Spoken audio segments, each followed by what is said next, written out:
Today we have a special video for you guys. It'll be a collection of 4 fan favorites about supernatural encounters. These stories have all been completely re-edited, so even if you have heard or seen them before, it'll be a brand new viewing experience. But before we get into those stories, if you're a fan of the strange, dark, and mysterious delivered in story format, then you've come to the right place because that's all we do and we upload once a week. So if that's of interest to you, the next time the like button is doing stand-up comedy, as they're getting ready to deliver a joke, yell out the punchline.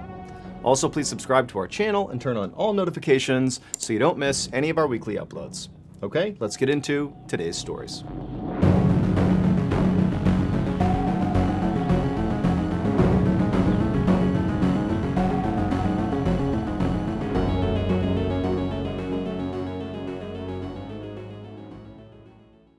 In 2006, Susan Lewis and her daughter Jamie moved into a new home in Southern California.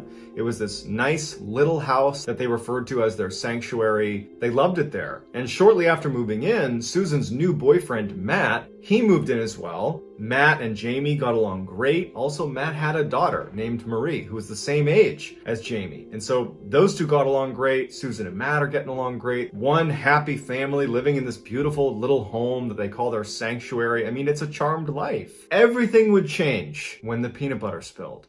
A few weeks after moving in, it's this beautiful summer day, and Matt and Jamie and Marie are all outside goofing around in the pool, and Susan steps away from them to go into the house to make lunch for the group. Susan goes into the kitchen, and she sees on the counter that a peanut butter jar had its lid off and had been turned on its side. And oddly enough, the peanut butter seemed to be running out of the jar like it had been melted. It was like in a liquid state, pouring out of the jar and had gone all over the ground. She felt the temperature in the air and it wasn't very hot. So she figures one of the kids must have come in here and for whatever reason, microwaved the peanut butter and then dumped it on the counter. And so she reflexively turns around. She's like, Jamie, her daughter, Jamie, get in here. Jamie comes inside and she's like, what, Mom? And she's like, did you do this? And Jamie would say that she literally laughed at her mom. Like, why would I do that? And her mom's like, well, I don't know. Do you know if Marie did this? And she's like, no, we've been outside. So she shoos her daughter away and she calls in Marie. And Marie too is like, no, I didn't touch the peanut butter. Susan ultimately just kind of says, okay, the kids don't want to own up to it. It's a great day today. I'm not gonna let this ruin it. And so she's kind of rationalizing what's going on.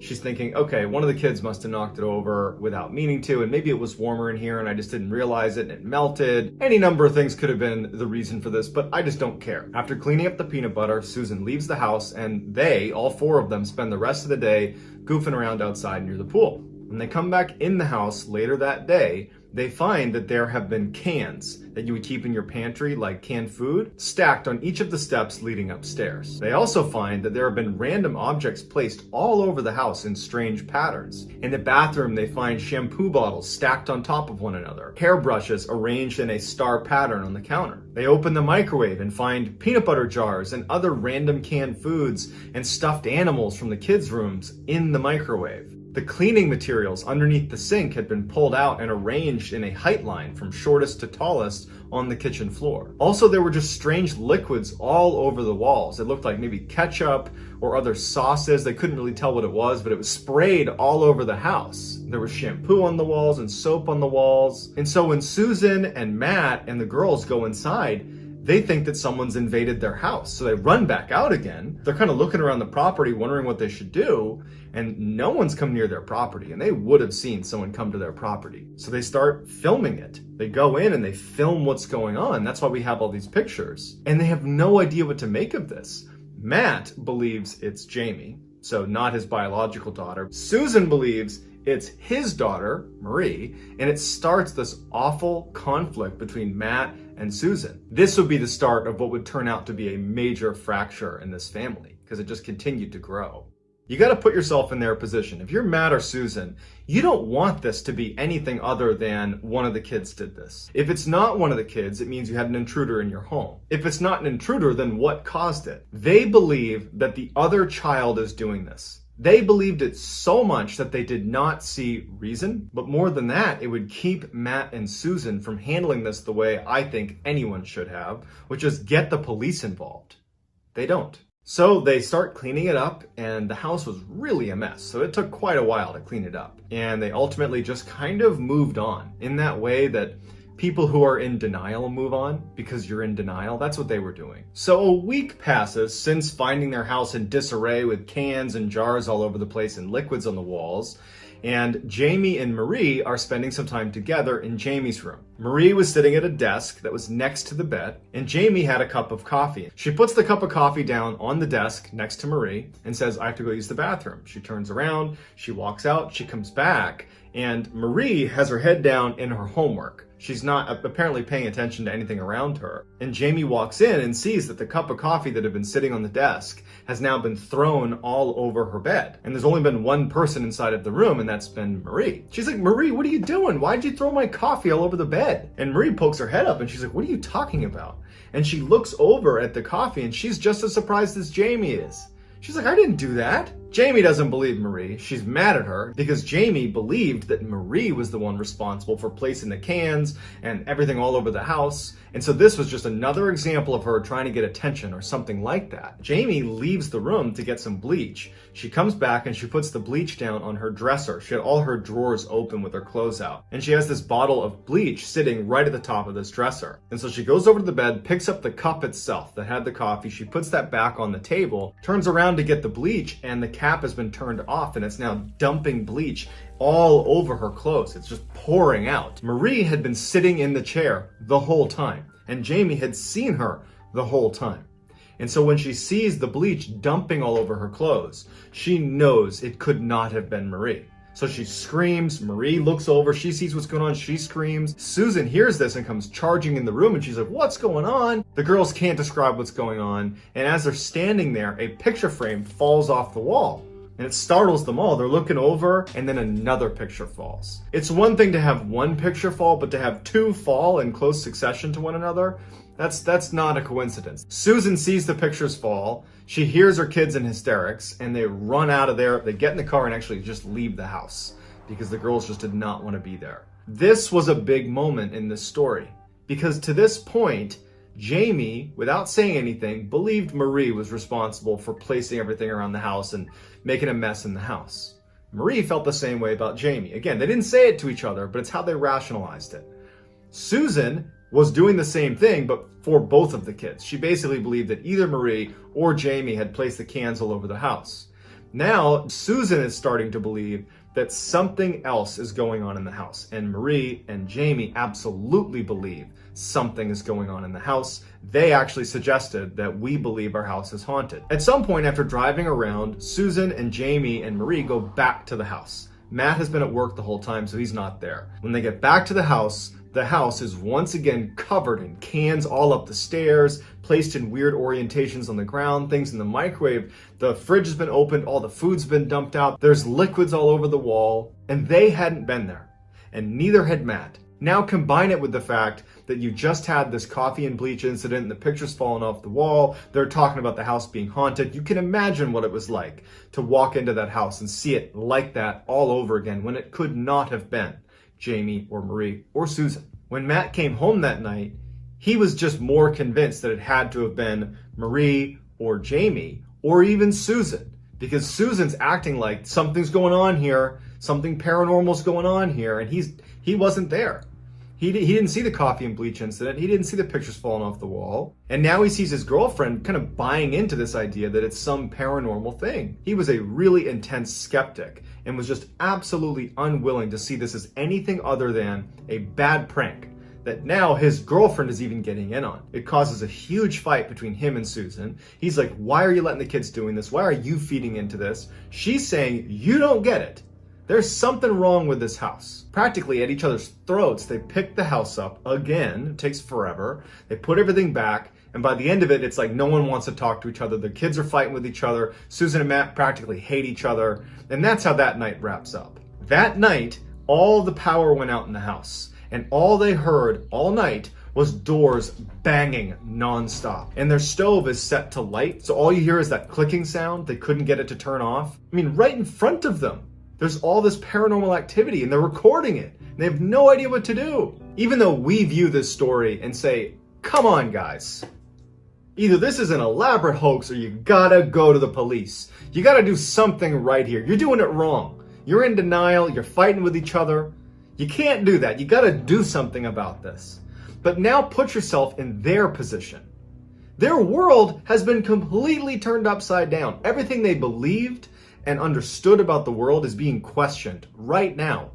They are trying to hold on to every last shred of that former life and understanding of life that they had before this haunting began. And so they don't handle this well. They just continue to fight and to be at each other's throats, blaming each other for all the things that are blatantly happening in front of them that have nothing to do with Matt, Susan, Jamie, or Marie. So at this point, Susan and Matt and the girls have not told any of their friends or other family members about what's going on. So the next day, Susan would actually go to her close friend and say, here's what's going on, and I have no idea what to do. And her friend would say, maybe you ought to try giving it a peace offering. Maybe this thing in your house, feels like you're intruding. And if you offer some sort of peace offering to demonstrate that you mean no harm, that you want to coexist, that maybe it'll get along with you. Maybe it'll stop. So whether this was good advice or not, we don't know. But Susan finally has something that she has control over. And she really gets into this. She gets the girls. She knows Matt's going to be out for the day at work.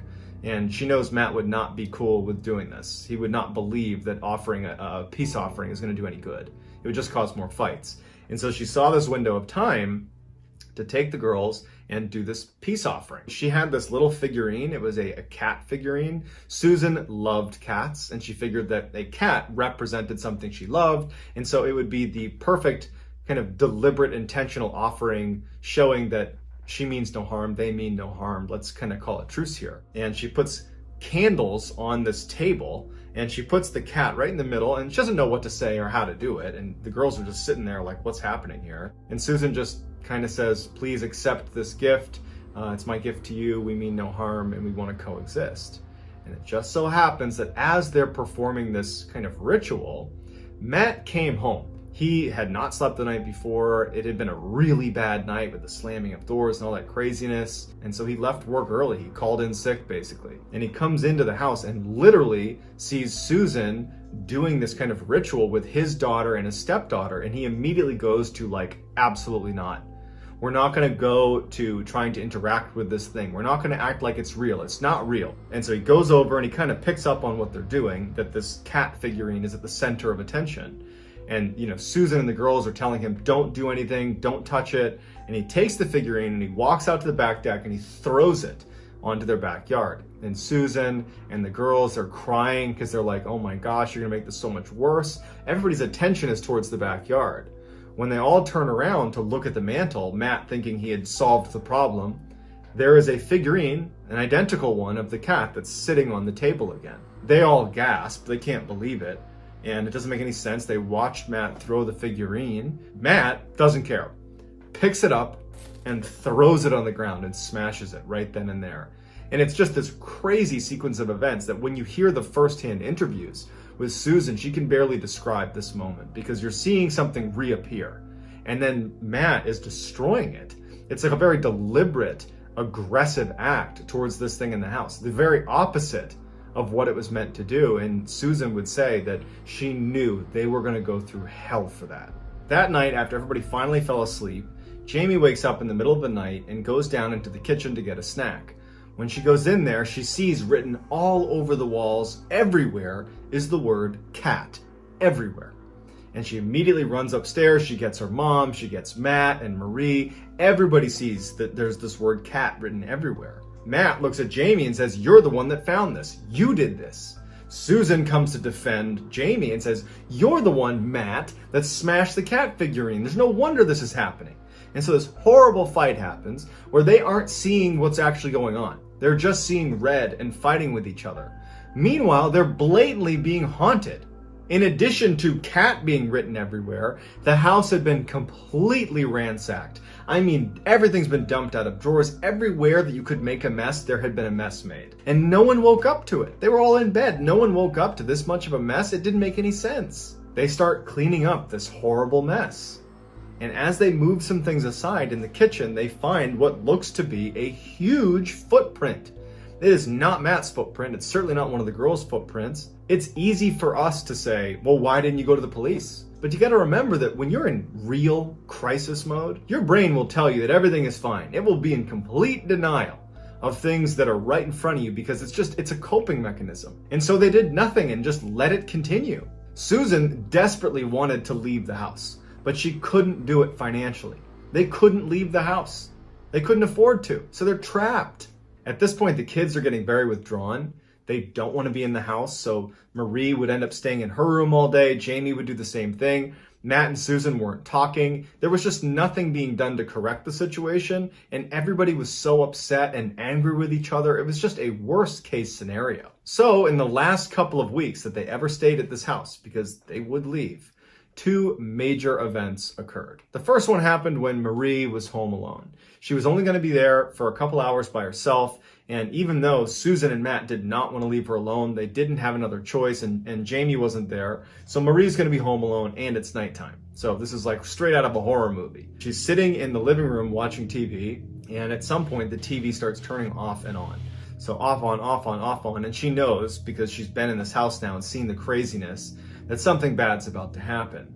And the TV finally just turns off. She can't get it on. She reaches for the remote flies off the table. And now she's just sitting there frozen because she knows that something's in the house with her. She watches as the rocking chair right in front of her just starts to rock back and forth, as if the person or thing that had pulled away the remote had walked over and sat down in the rocking chair and was now looking at her rocking back and forth. Marie is looking at the rocking chair as all the pictures on the walls just start one by one falling off the wall. Marie and Jamie had a habit of always having a digital camera with them at all times because they were taking pictures and filming everything strange happening in their house. And so as she's laying there, just absolutely horrified, she takes her camera in her hand and kind of turns it and just starts taking pictures of the room before running out of the room to get her phone, where she calls Susan, she calls her dad, she calls everybody. She's screaming into the phone, "You got to get here, something's going on."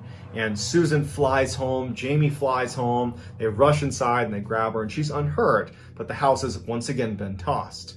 And then after it all kind of settles down, Marie says, "I took pictures." And so Susan and Matt and Jamie look at these pictures. There are these weird orbs of light that are very clearly in the room with her, that are moving around the room. She managed to get a couple pictures of them, and they're just totally out of this world. At this point, Matt is convinced that there's something paranormal happening in the house. He's not even putting up the charade that this is Jamie, because it wasn't. It wasn't his daughter, it wasn't anybody. How can you explain these pictures? You can't. And so Matt decides, well, I don't know who we call for this, but I think you call the church.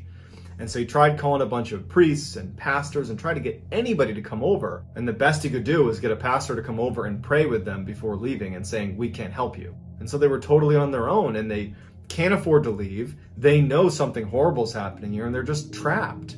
And finally, the second major event that occurred in those final 2 weeks happened to Jamie when she was home alone. Jamie was in her room and she starts hearing pounding on her door. She started filming this pounding on her door. There's no one home with her. And you just hear in her voice that she's terrified and someone is pounding over and over on the door, on her bedroom door.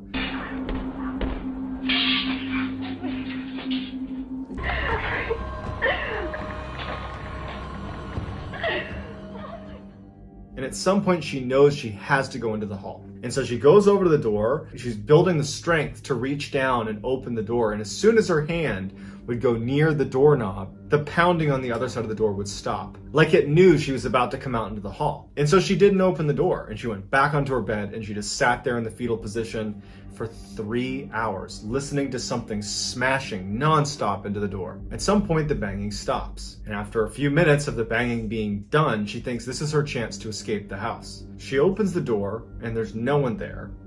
But the door on the outside, where the knocking had been happening, there's this huge dent and divot in the door.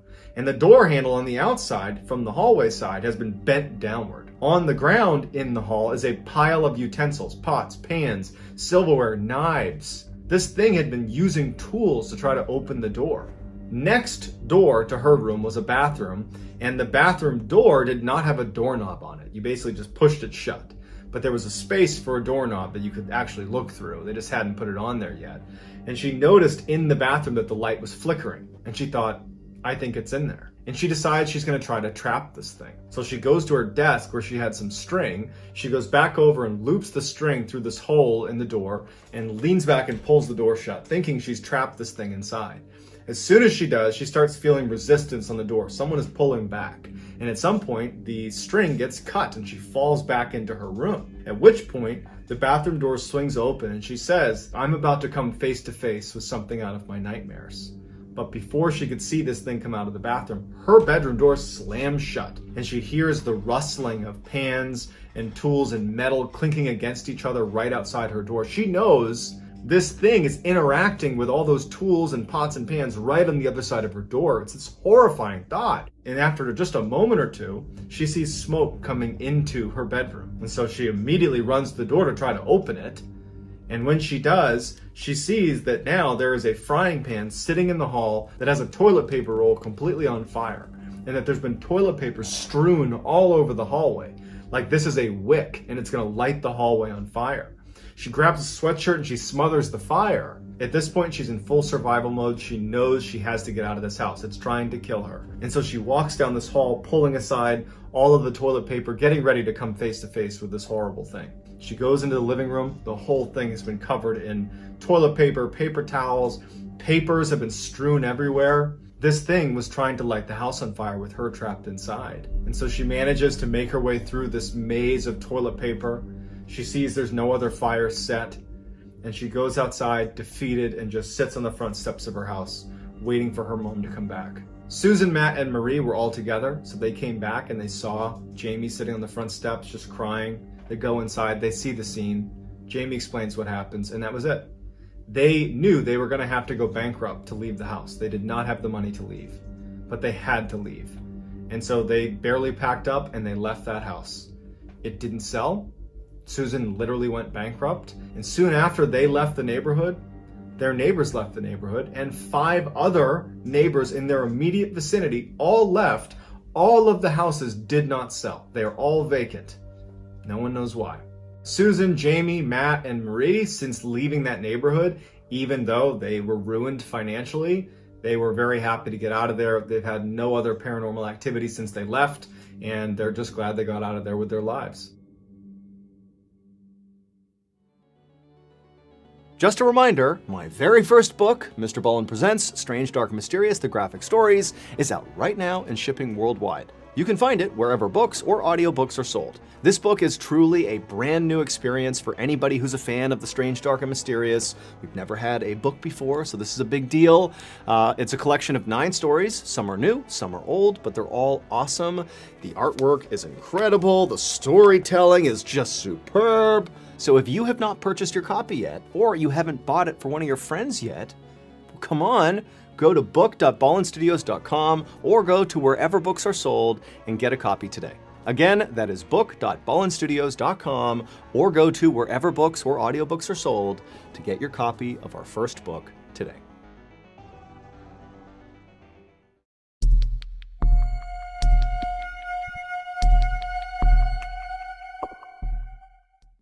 "911 dispatchers hear a lot of interesting stories coming from the other end of the phone. But one group of dispatchers out of Reno, Nevada may win the award for the creepiest 911 calls ever received. When the details of these calls they got were put online, the internet went crazy. Here is their story. There was this old couple that lived about 20 miles east of Reno, Nevada. In 2010, the husband dies, leaving the wife all alone in this house. Shortly after his passing, she began calling 911 2-3 times a week, requesting things like, "Can you please put some water on to boil? Hey, can you change the thermostat?" It was clear she was showing signs of dementia, and the dispatchers were respectful of her and gently told her that this is 911, you can only call if it's an emergency, and at some point the woman would understand her mistake and she would say sorry and she would hang up. No first responders were ever sent out for these calls because it didn't seem like an emergency, it just seemed like a confused elderly person. But no matter how many times they told her, she kept calling back.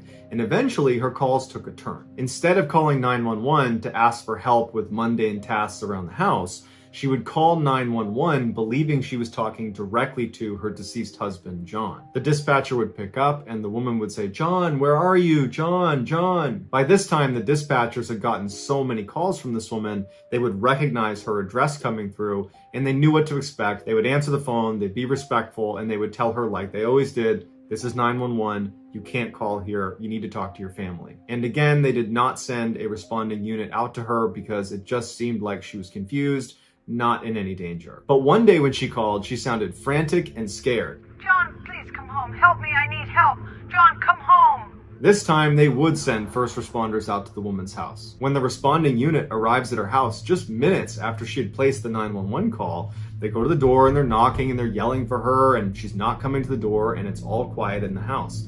The door is unlocked, so they open it up and they announce themselves. They walk inside and immediately they can tell the heat is not on because it's very, very cold inside the house. They look around the first floor and they can't find her, and there's no sign of a struggle or any obvious problems that could have happened inside of the house. So they go upstairs and they start searching all the rooms and no one's there until they get to the last room, and it's the bedroom.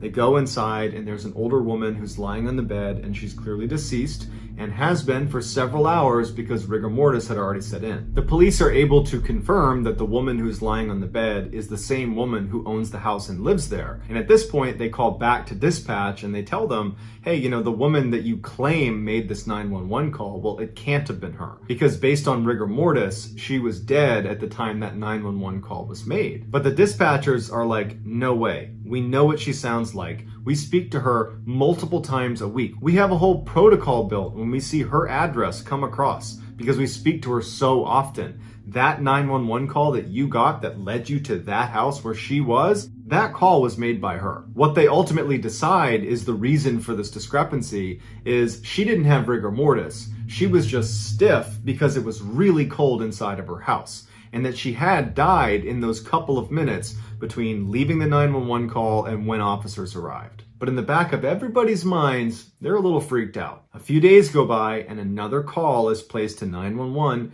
coming from that woman's home address. The dispatcher sees that and has to do a double take, like that's not possible. But they're thinking, okay, this could be a relative, it could be a friend, it could be anything. Picks up the phone and she's shocked when it's the same woman who is frantically yelling for John to come here, save me, help me, I need help. And the dispatcher, who's well aware of the history and well aware that this woman's supposed to be dead, stays calm, goes through the procedure, tries to get more information from this woman, but the call ends abruptly and there's no more information to be had. And so, not knowing what else to do, she asks a responding unit to go check this house out.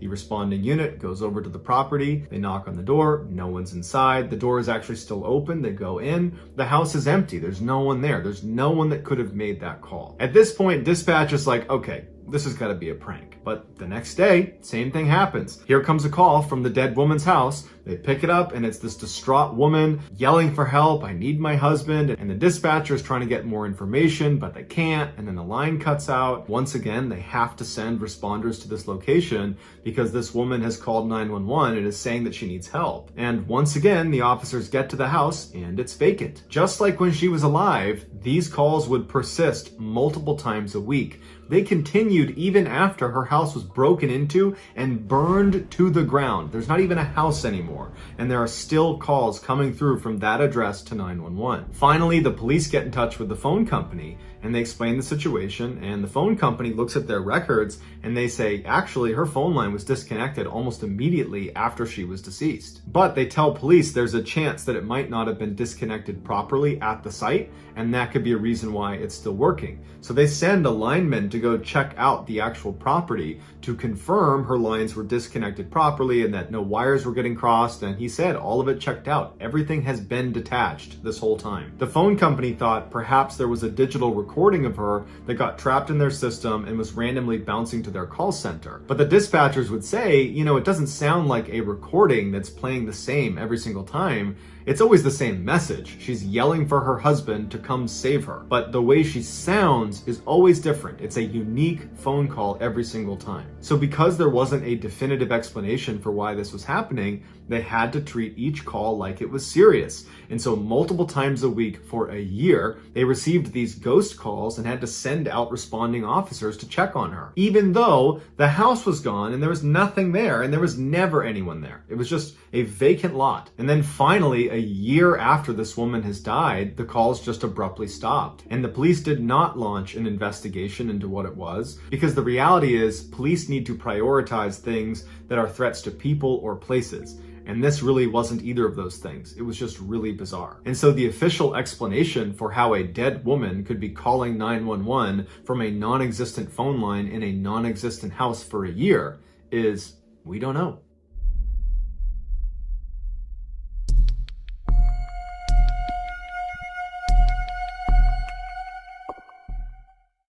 In 2006, Dave Murphy had just become a police officer in Salt Lake City, Utah. His first role was as a protective service officer, which meant he'd be in charge of physical security at a number of the county facilities. Dave's first facility was the Capital City Theater, which is a landmark inside of Salt Lake City. It's been around since the early 1900s. It's this beautiful, grand theater. So in early August, Dave reports to the Capital City Theater for his first day on the job, and he meets his partner, an officer by the name of Morgan Matthews. He gets there on this first day, and right away, Dave would say that Morgan was just strictly business. The first place that Morgan takes Dave is the control room, which sits on the first floor of the theater. The theater had 3 floors, and then it also had a basement as well. So the control room was on that first floor. Inside of the control room were all of the security monitors, because there was all these cameras set up inside of the theater. The cameras weren't great though. You pretty much could only tell what was in frame if there was a light on, and most of the time at night especially, lights were off. Once they were done looking at the control room, Morgan says to Dave, now we're gonna go do our rounds. This is something we do every time you get to the theater. You do a security round and make sure everything's locked, all the lights are off. Before you come back to the control room, you'll do that at the beginning of your shift and at the end of your shift. Morgan brings Dave downstairs, and it's the first time Dave is seeing the basement, and he's shocked by how big it is. It is this massive hallway that stretches way down. In the middle of the hall is a piano that's just sitting out in the middle, and the lighting's not good down there. This is a very old theater. You know, everything in the building was pretty old.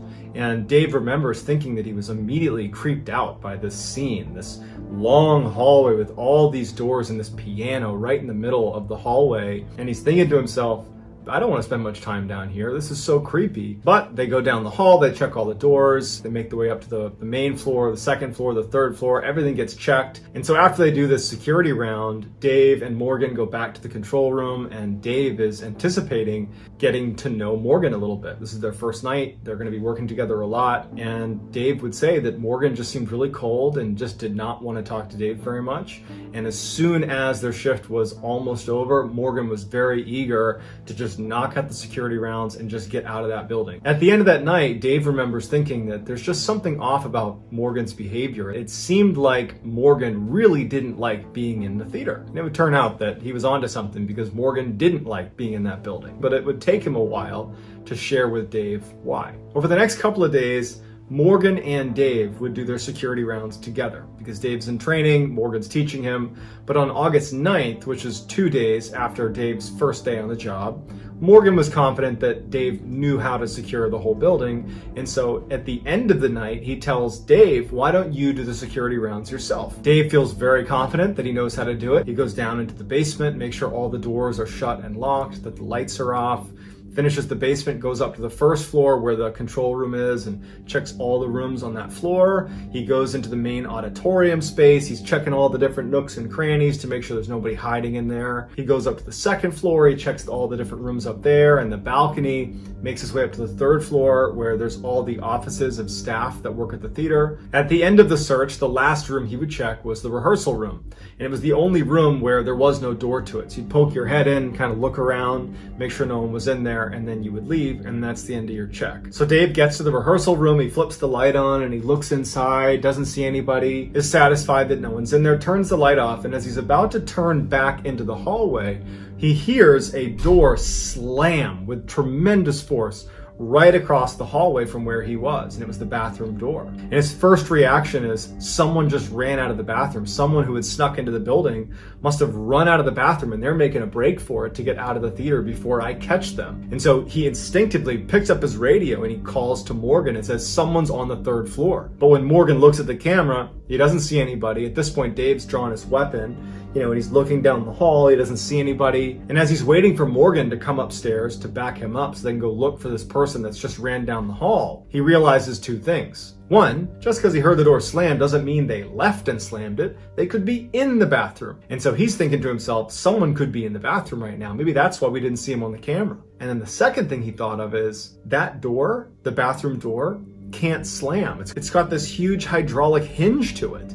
It can't slam. So his gun is drawn and he's aiming it at the bathroom door right as Morgan comes up on his right. Morgan draws his pistol, he's got it on the door as well, and they make entry into the bathroom. They clear all the different spaces in the bathroom and no one's in there, and there's no way to get out of there. Morgan and Dave are like, okay, well, they must not have come in here. They must have run out of the bathroom. They're somewhere in the theater. And so they decide they're going to search the entire building and find this person that clearly was just in the bathroom, and that's how they slammed the door. We're not going to worry about how they slammed the door with the hydraulic hinge. We just know it was slammed somehow. So they leave the bathroom, guns still drawn, and they start making their way down the hall. They're checking all the doors, everything is locked. When they start making their way downstairs to the second floor, Dave recognizes through the door, because there's a door leading onto the second floor, he can see that the lights are on, and he had turned them off. And so as they're walking down the stairs, he says to Morgan, hey, did you turn the lights on the second floor? And Morgan's like, no. And so they think that whoever was here, whoever was in the bathroom is on the second floor. They must have turned the lights on. They go into the second floor, and not only are the lights on, but all the doors on the second floor had been opened. They search the entire second floor. They search every single room. No one's on the second floor. They turn off the lights, they shut all the doors, everything's locked. When they went down to the first floor, everything was the way it should have been, locked, lights off, nothing down there. And they go down to the basement, and even though it was creepy being down there because they've now searched the whole building and they're anticipating coming in contact with whoever is here, assuming they haven't left the building yet, and there's no one down there. They decided to review the footage from the third floor to see if they could pick up someone running in the hall around the time that that door slammed, but the camera was not trained on the bathroom door. So you just have this view down the hall. You can't see the bathroom specifically, not to mention the hallway is dark and the cameras are terrible without light. And so all they're able to see is the light go on in the rehearsal room while Dave is doing his last check in there. The lights turn off because Dave's about to turn around. And then after that, you just hear this massive slam of this door, but you can't see what happened. So they don't know what to make of it. They're both very much on edge that someone might still be in the building. And so they do another sweep of the building and no one's there. And so they decide to just chalk it up and say, we were hearing things and seeing things. I'm sure it's fine. Let's just get out of here. And they leave. A couple of days later, on August 11th, Morgan is working alone. Dave wasn't coming in that day, so Morgan's alone in the theater doing a shift. And at some point in the night, as he's sitting in the control room, he thinks he hears whispering in the hall right behind him. And so after the experience he had with Dave a couple nights ago, he's on edge. So he draws his pistol right away. And so he goes out into the hallway, and immediately when he steps into the hall, the whispering seems to go farther and farther away from him down the hall. So he gets out there, he's looking around, he can't see anything. He makes his way down the hallway towards the stairs that go down into the basement, or if he wanted to go up to the second floor. And when he gets to the top of the stairwell, he's, gun drawn, looking down, looking up. He hears what sounds like coughing coming from the basement. And at this point, Morgan said that he was actually pretty scared. I mean, imagine being alone in this theater. Just a couple of days earlier, you've had this weird experience with slamming doors and doors being opened and lights going on that somebody else, another police officer, witnessed with you. You're alone in this theater and you're hearing coughing coming from the basement after hearing voices behind you.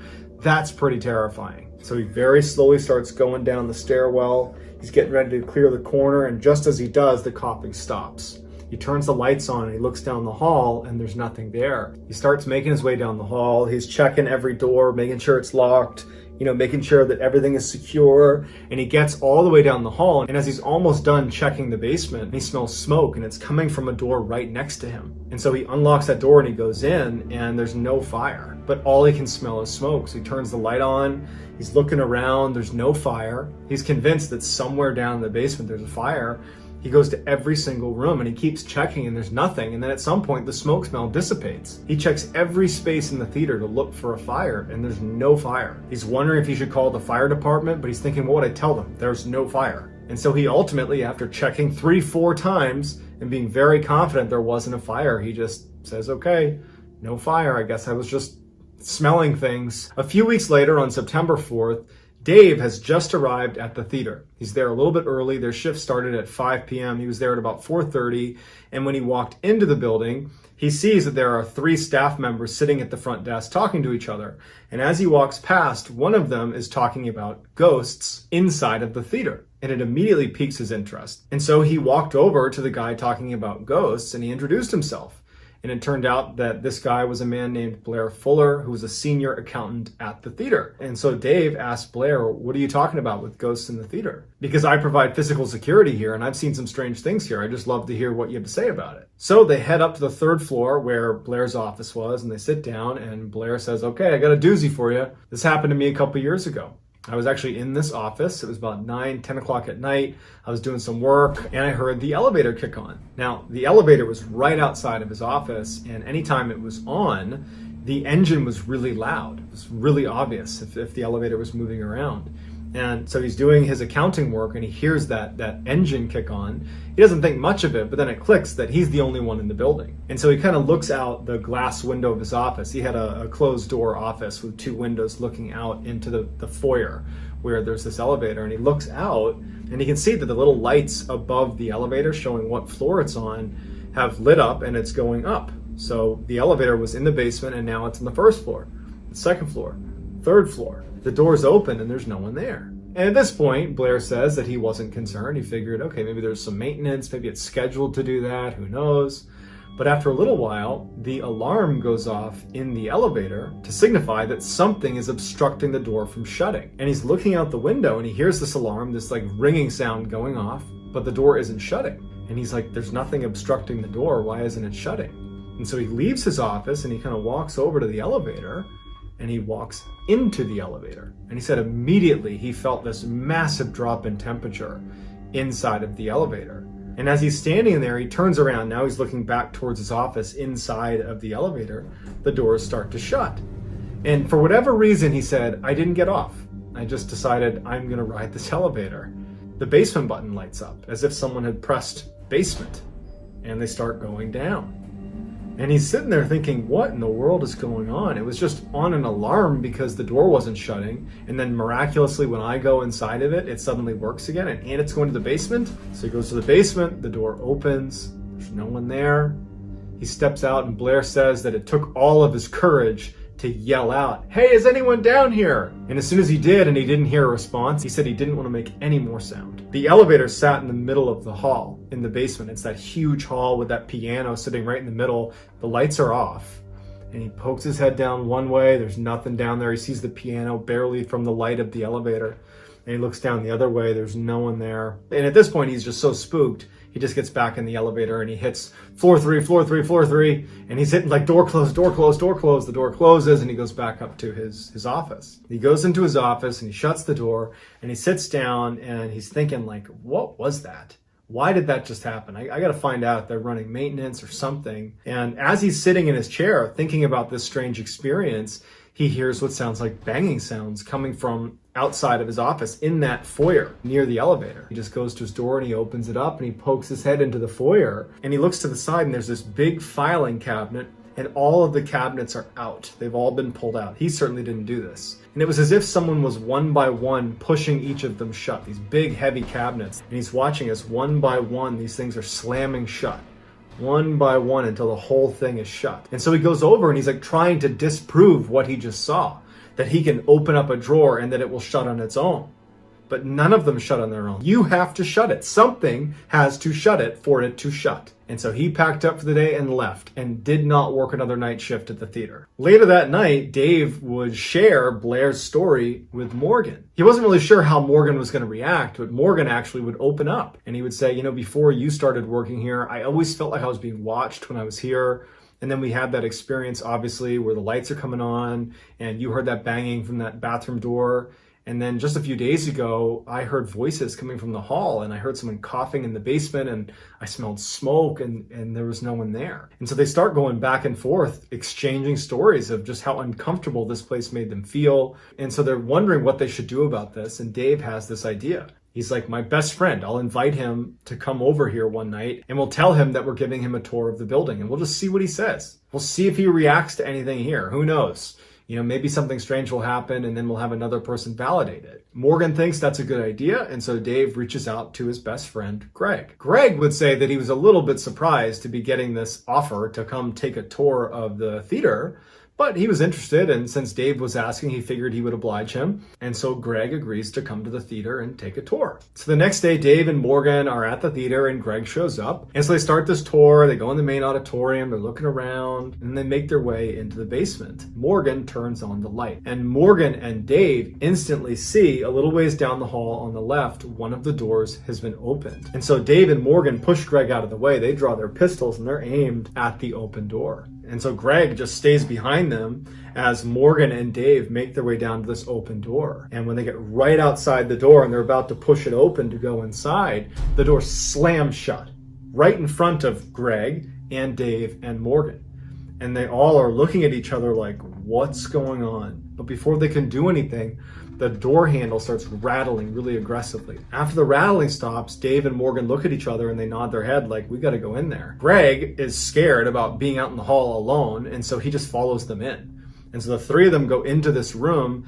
Dave and Morgan are, pistols drawn. It's a small room. There's no one in there. Light switch on, no one in there. Greg suddenly gasps and he points to the corner and he says, someone's sitting in the corner. And Dave and Morgan immediately train their guns on what's in the corner, but no one's there. And Greg's like, I just saw someone sitting in the corner. It looked like he had a hood on, he had like a sweatshirt on, I don't know, but he was right there. And so Dave and Morgan, they're freaked out because they brought Greg here on some level to disprove the strangeness. And now the three of them have seen a door slam that shouldn't have been open in the first place. Greg's claiming to have seen a figure sitting in the corner. This scared the crap out of all three of them. They quickly left, locked, shut off the lights, went upstairs. Greg's like, I'm out of here. Greg leaves.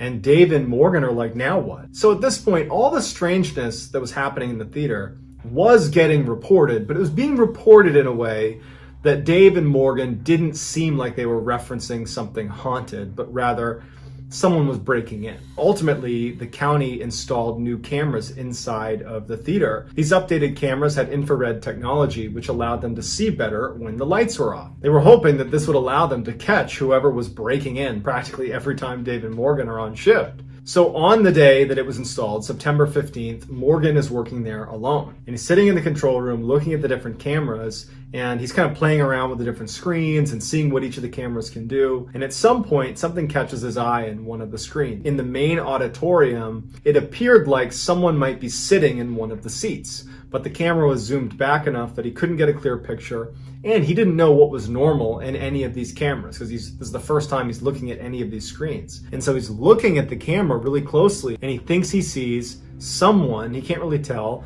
that has a hood on or a shroud on that's just sitting in the middle of the theater. And it starts turning its head like this. And he can see clear as day a set of eyes.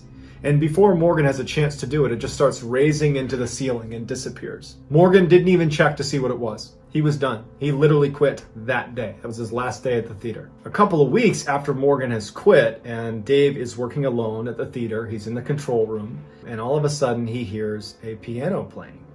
And there's only one piano in the entire theater, and it's sitting in the basement. It's his job to protect this place, so he knows he has to go down and check because it could be some hooligan in the building somewhere. So he leaves the control room, and as he starts walking over to the stairs with his gun drawn, the music is getting louder and louder. The piano is getting louder and louder and louder. He makes his way down the steps, and as he's about to turn the corner, he hears the guard that protects the keys on the piano slam shut, and the piano stops. Then he turns around the corner and he looks, and there's no one down there. He flips on the light.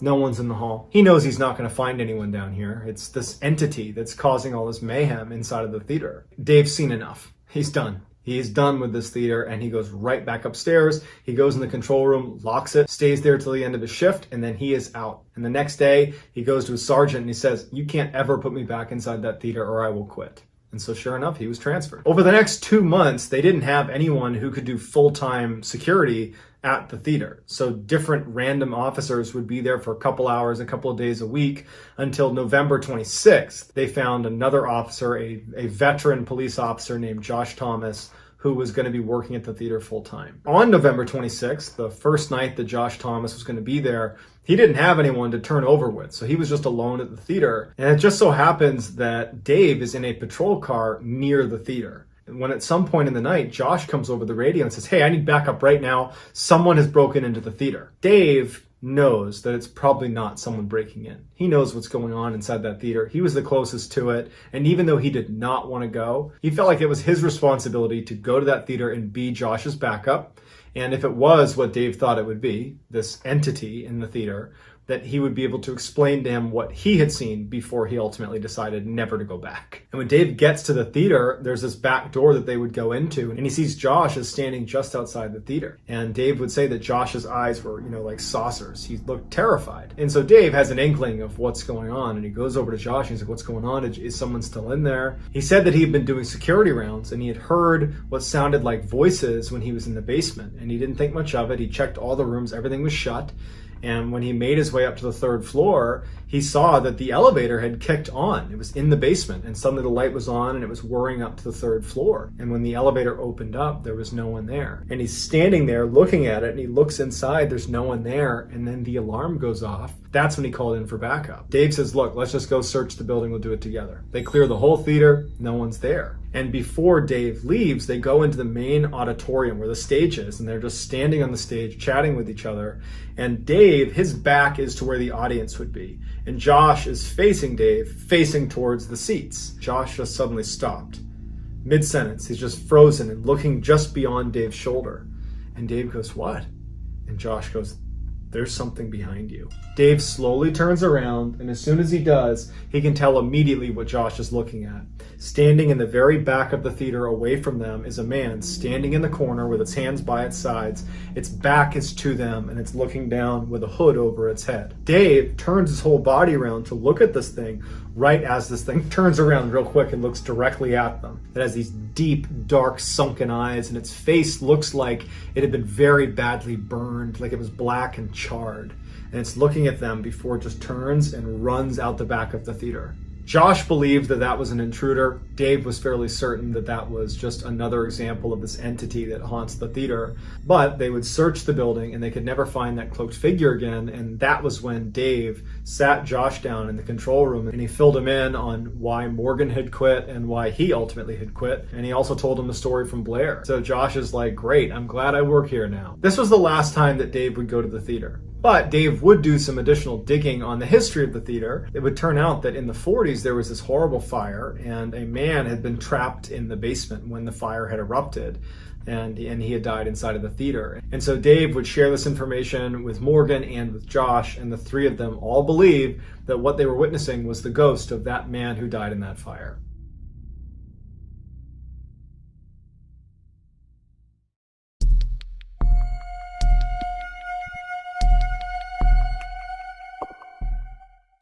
On the morning of November 13th, 1974, 6 members of the DeFeo family were asleep in their home in Amityville, New York. The 7th member of the family, Ron, was sitting on his bed in the basement. At around 1 a.m., he gets up off his bed, he grabs a rifle, and he starts walking up the stairs. He goes across the 1st floor, goes up the 2nd floor stairs, and he gets to the 2nd floor landing, and he walks right into his parents' bedroom, which was totally dark besides this little candle that had been lit next to his father's bedside, and he raises his rifle and he puts 2 rounds into his father's back. And then as soon as his father is still, he aims at his mother and he shoots her 2 times. And then he puts the gun down and he walks out and he goes across the hall into his brother's room. He raises his rifle and he fires 1 shot into his 12-year-old brother Mark, and then he aims at his 9-year-old brother John and he fires 1 shot into him as well. Then he leaves their bedroom and he walks down the hall to another bedroom where he finds his 13-year-old sister Allison. He raises his rifle and he fires 1 shot. He leaves her room, he goes up the 3rd set of stairs up onto the 3rd floor, finds his 18-year-old sister Dawn, and he fires 1 shot into her, and then he was done. Altogether, it took Ron about 15 minutes to massacre his family. At no point was he panicked or running around or acting crazy. He was just walking calmly room to room, taking very well-aimed shots to ensure they didn't get up again. He put the rifle down and he went outside and he jogged to a bar where he went inside and he put on this big facade that he had just found his family and they were hurt and could you come help him? And when they got to the house, he refused to go inside, but the people from the bar went inside and they discovered this horrible scene. And when the police show up, Ron goes over to them and he actually confesses and says, "I killed my family." Even though the DeFeo family had a reputation for being very dysfunctional, it was Ron who had the worst reputation. He was known around Amityville for heavy drug use, for being a total alcoholic, and for getting really aggressive and confrontational with people. He was just a guy no one wanted to be around. And so when news got out in Amityville that this horrible thing has happened, and it looks like Ron is the one who did it, no one was really that shocked. But when details of the crime scene, specifically the way the bodies were positioned, made people wonder, is there more to this case that we don't know about? All of the DeFeo family members had been found lying face down in their beds, and none of them showed any signs of putting up a struggle against their attacker, which led investigators initially to think that they must have been sedated, that Ron must have drugged them somehow before he carried out this attack. But when the toxicology reports came back, no one in the family had any substance in their system. At first, the police did not think that was a very big deal. They figured, you know what? The family just must not have heard the different gunshots. He wasn't shooting lots of rounds. It was, one single round here, one single round here, that perhaps they just didn't hear it, and that's why no one tried to escape. But it turns out the rifle Ron was using, the .35 caliber Marlin, is one of the loudest rifles you can own. And in fact, investigators went out and did a test with it, and they fired it indoors, and you could easily hear it a mile away. And so investigators said, well, then it looks like they must have heard these gunshots, but for some reason didn't get out of their beds. They didn't try to fight back in any way. They just kind of took it. And then you have the weirdness of Ron's confession. On the night of the attack, when Ron is sitting on his bed and he can't sleep and everybody else is asleep upstairs, he starts hearing a voice in his head that's saying, "Catch them, kill them." And he thinks he's just losing his mind. But then out of the shadows, straight across from him, from underneath the steps in the basement, this shadowy figure emerges and starts walking towards him, and he can see what looks like its mouth moving and saying the words, "Catch them, kill them." And Ron's looking up at it as this figure walks all the way up to him and bends down and gets right next to his ear, and he says right into his ear, "Catch them, kill them." And then Ron said involuntarily he reached over to the rifle that was on the bed with him, and he stood up and he began walking towards the steps. And he knew what was going to happen. He was going to go kill his family, and he didn't want to do it, but he felt like he didn't have any more control over his body, and that's when he realized he was being possessed by this demon in the basement. While Ron's confession terrified everybody in Amityville, the idea that there was a demon living in the basement of this house that possessed someone to go kill their family, that terrified everybody, but it didn't hold up in court, and ultimately Ron was sent to jail for life. 1 year after the attacks, another family, the Lutz family, moved into the house in Amityville, but they left 28 days later because they were hearing voices coming from the basement. After hearing about the mass murder that occurred in the house, and now the Lutz family saying that there's something in the basement, world-renowned demonologists Ed and Lorraine Warren, they descend on the property, and very quickly Ed and Lorraine say, yes, this house is definitely haunted. And in fact, to this day, the Amityville house is considered one of the most haunted places in the entire world. But while Ed and Lorraine were there, they took a very famous picture. Lorraine was walking around the second floor near where the brothers' room was, and she was snapping pictures, and the only people in the house at the time these pictures were being taken were her and her husband, Ed. And here is the picture that she took on the second floor. She claims this boy standing on the left side of the picture is the ghost of John DeFeo. Today, the house still stands, and it's been bought and sold a number of times over the years because apparently no one likes to live in this house for a very long time.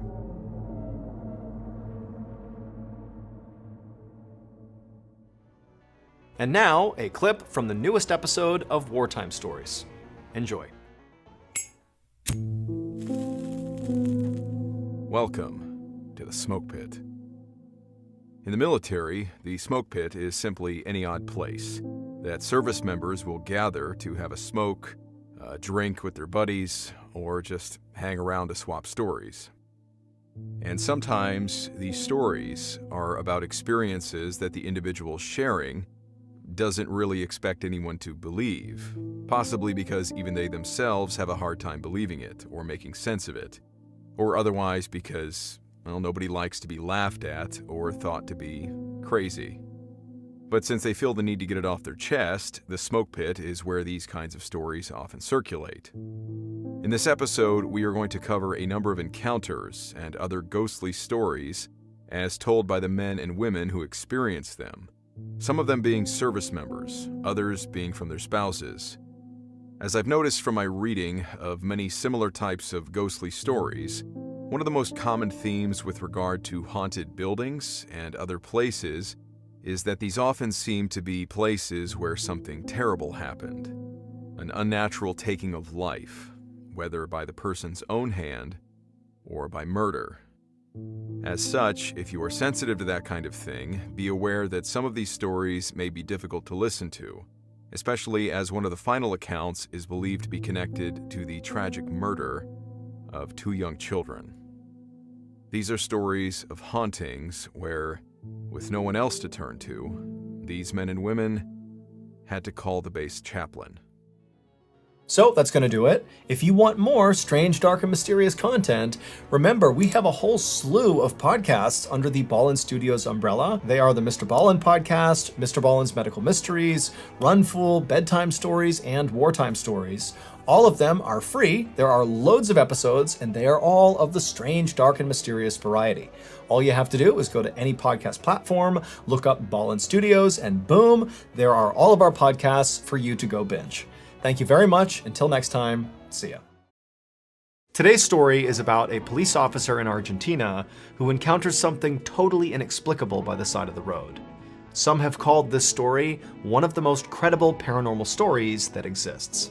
But before we get into today's story, if you're a fan of the strange, dark, and mysterious delivered in story format, then you've come to the right place because that's all we do and we upload once a week. So if that's of interest to you, please sneak into the like button's house and replace all of their new fresh produce with wax replicas. Also, please subscribe to our channel and turn on all notifications so you don't miss any of our weekly uploads. Okay, let's get into today's stories.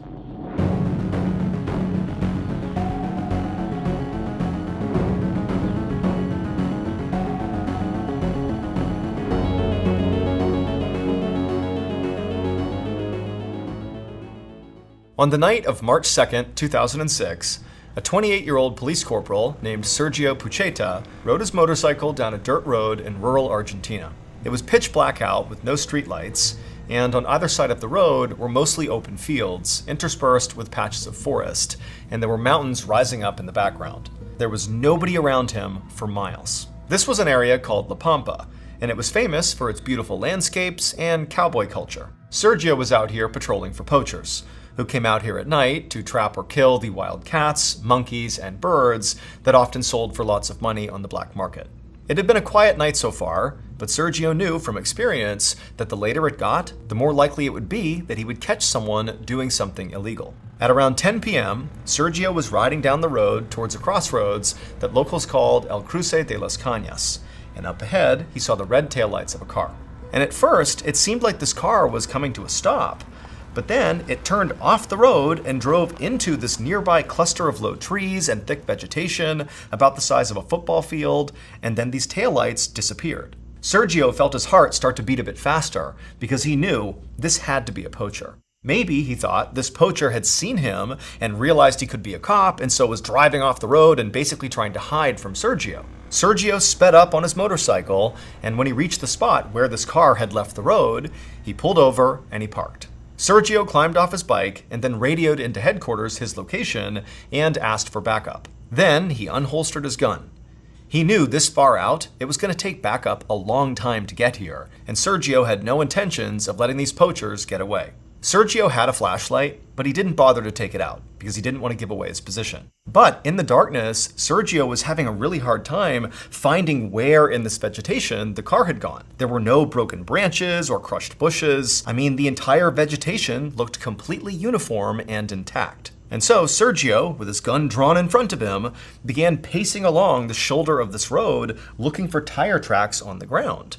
But after looking for a while, he couldn't find any. Like there was no indication that a car was ever here or drove into this vegetation. And so eventually, Sergio just stopped and listened. He figured the poachers could only have driven a little ways into the trees before stopping, and so he hoped to hear them moving around. But as he stood there, all he could hear was the sound of the wind rustling through the trees, the crickets and cicadas chirping and buzzing, the hoots of owls, and the long, strange chirring sound of birds known as nightjars. Sergio knew if he wanted to catch these poachers, he couldn't just sit here all night hoping they made a noise. So he took a deep breath, stepped off the road, and made his way into the trees. He walked quickly but carefully, moving branches aside with one hand and holding his gun with the other, constantly scanning left and right for any movement or light. And when he was about 100 feet into the trees, he finally saw something. Out of the corner of his eye, he caught a glint in the darkness.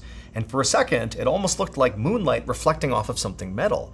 And so Sergio thought, that's got to be the car. I've caught them. They're right here.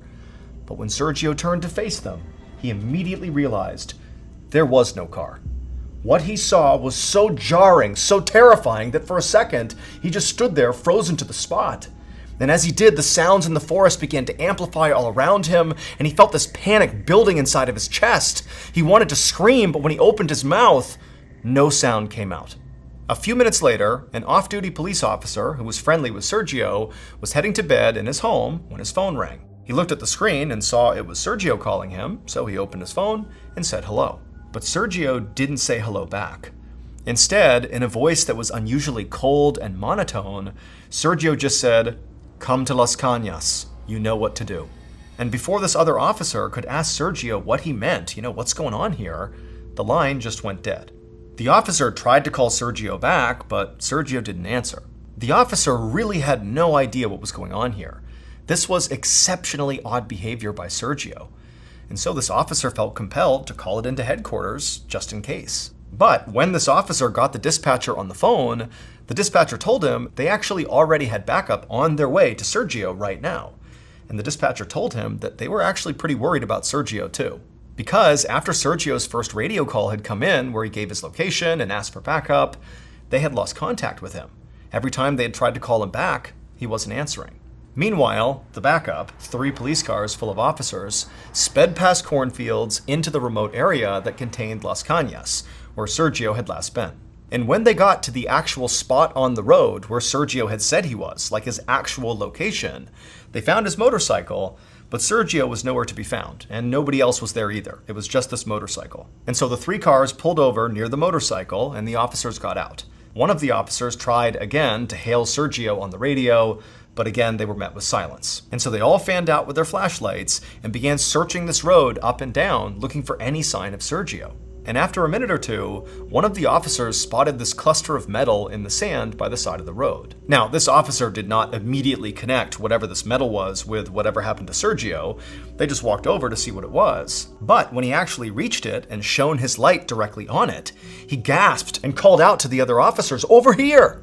Because these pieces of metal definitely had something to do with Sergio. They were the completely disassembled parts of Sergio's radio and his gun. This discovery immediately launched a major police search operation.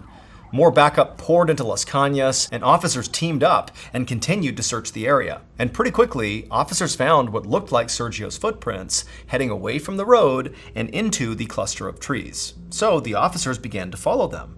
However, after getting about 100 feet into the trees following these footsteps, they noticed something very strange. The footprints were getting further and further apart. At first, the officers thought, okay, well, maybe Sergio began sprinting and taking really big, long strides. But as they continued following these steps through the trees and out the backside into this big field, the distance between these steps continued to get bigger and bigger until finally the gap from one step to the next was 10 feet apart, then 15 feet apart, and then 20 feet apart.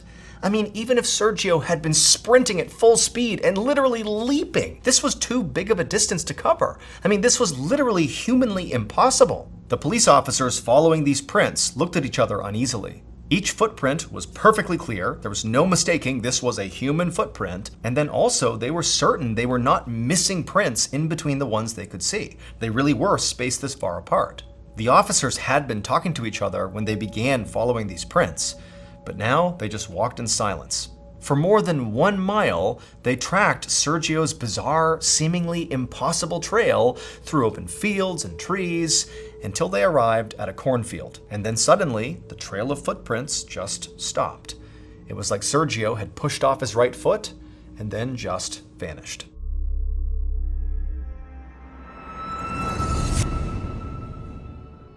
Thank you to BetterHelp for sponsoring today's video. In 2017, I left the military after 7 years, and I knew reintegrating into civilian life was going to be a challenge, but I was not prepared for just how much of a challenge it would be. When you're in the military, it's like you're sort of in a bubble. It's its own world. And so once I was out of that bubble in the real world again, I was shocked by just how much I didn't know how to do. I didn't know how to use new technology. I didn't know how to find a good job. I didn't even know what a good job was. Like, the jobs themselves were confusing. And on top of all that, I was struggling with really dark, intrusive thoughts that were making my life kind of a living nightmare. However, instead of sharing this with anybody, I just held it in, and it only made my issues worse.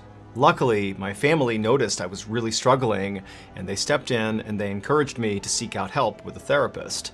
And I took their advice, and honestly, I don't know if I would be here if I hadn't. So if you're really struggling right now and you're kind of holding everything in, you really ought to consider giving therapy a shot. And one of the most accessible therapy platforms out there is BetterHelp, and they're on a mission to make starting therapy easier. All you have to do is fill out a brief questionnaire online, and then you'll be matched with a therapist in as few as a couple of days. And if that therapist is not a good fit for you, you can easily switch to another one who is at no additional cost. BetterHelp makes sure all their therapists are well qualified, and their customer support team is always there to help you. So if you're struggling and think you might benefit from a therapy session, click the link in the description or go to betterhelp.com/MrBallen and get 10% off your first month of therapy.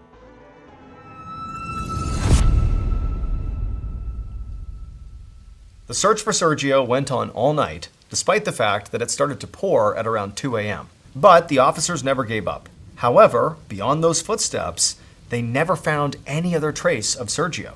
And there was one other thing police couldn't find. There was absolutely no sign of the poachers that Sergio had called in before he had vanished. There were no tire tracks from any vehicle other than Sergio's motorcycle. There was no broken vegetation or anything like that. It looked like no car had ever been driven into these trees. And there were no signs of any kind of struggle either that would explain why Sergio was gone and why his gun and radio were disassembled by the side of the road. The whole situation just made absolutely no sense. At 4:30 p.m. on March 3rd, 2006, so roughly 18 hours after Sergio had disappeared, a farmer was walking on his property about 12 miles away from Las Cañas when he looked up ahead and he saw this dark figure sitting by the side of the road. The farmer squinted to get a better look, and the figure looked like a man, but he was all curled up into a ball and he was sitting in the mud. Now, keep in mind, this area is like in the middle of nowhere, and so this farmer did not get a lot of people passing through the area, and so to see anybody was pretty rare, let alone what he was seeing now. And so, feeling curious, the farmer called out to this man, but didn't get a response, and so he just started walking towards him. And when he got up close, he saw this man was a police officer in full uniform. He had his knees pulled up to his chest with his arms wrapped around him, and his head was buried in his lap, and so the farmer couldn't see his face. And weirdly, even though it had only recently stopped raining and the ground that the officer was sitting on was still wet, this man was totally dry. The farmer leaned down and gently put his hand on the man's shoulder and said, "Sir, are you okay?" But the officer didn't react at all. He just stayed there motionless, head in his lap, not reacting, totally silent. And this was just too strange. The farmer backed away, took out his phone, and he called the police. It didn't take long for the police to show up and identify this seated police officer as Sergio Pucheta. But Sergio wouldn't talk to the police any more than he would speak to the farmer.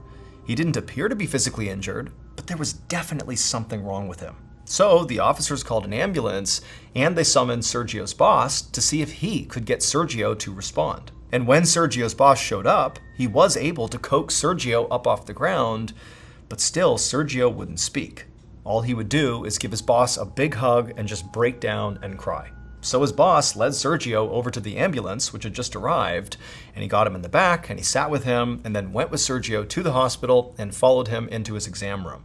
At first, inside the exam room, Sergio didn't want anybody to touch him, and he was very anxious, and he kept squinting and grimacing every time the lights were put on him. But after a few minutes, he did let the doctors and nurses remove his clothes and examine his body for wounds. Sergio's boss had expected that Sergio would have injuries. I mean, he figured he had likely been assaulted or kidnapped. But as he watched the doctors and nurses check Sergio out, it was very clear that Sergio did not have any injuries. There were no bruises, no cuts, no sign of any physical struggle at all. And not only that, As the nurse took Sergio's vitals, it was clear that he was not dehydrated or sick at all, despite the fact he had just been missing for 18 hours with no supplies. The only injury the medical team did find on Sergio was to his feet, but it did not help clarify anything. When they removed Sergio's boots and socks, they found these bizarre burns on the soles of his feet. It looked like he'd been standing on a hot surface. Over the next couple of hours, Sergio did finally begin to talk. And here is the totally wild story that he told. At 10 p.m. the night before, when Sergio had followed the poachers into the trees, he had been absolutely certain that he had seen the metal of the poacher's car reflecting the moonlight. However, he didn't. There was no car. There were no poachers. When he turned, all he saw in the darkness were two sets of burning red eyes staring back at him. Sergio stood there stunned, unsure who or what these eyes belonged to. And then before he could do anything, the eyes began to move closer to him. And as they did, Sergio realized with growing horror that these were not human eyes, these were not animal eyes.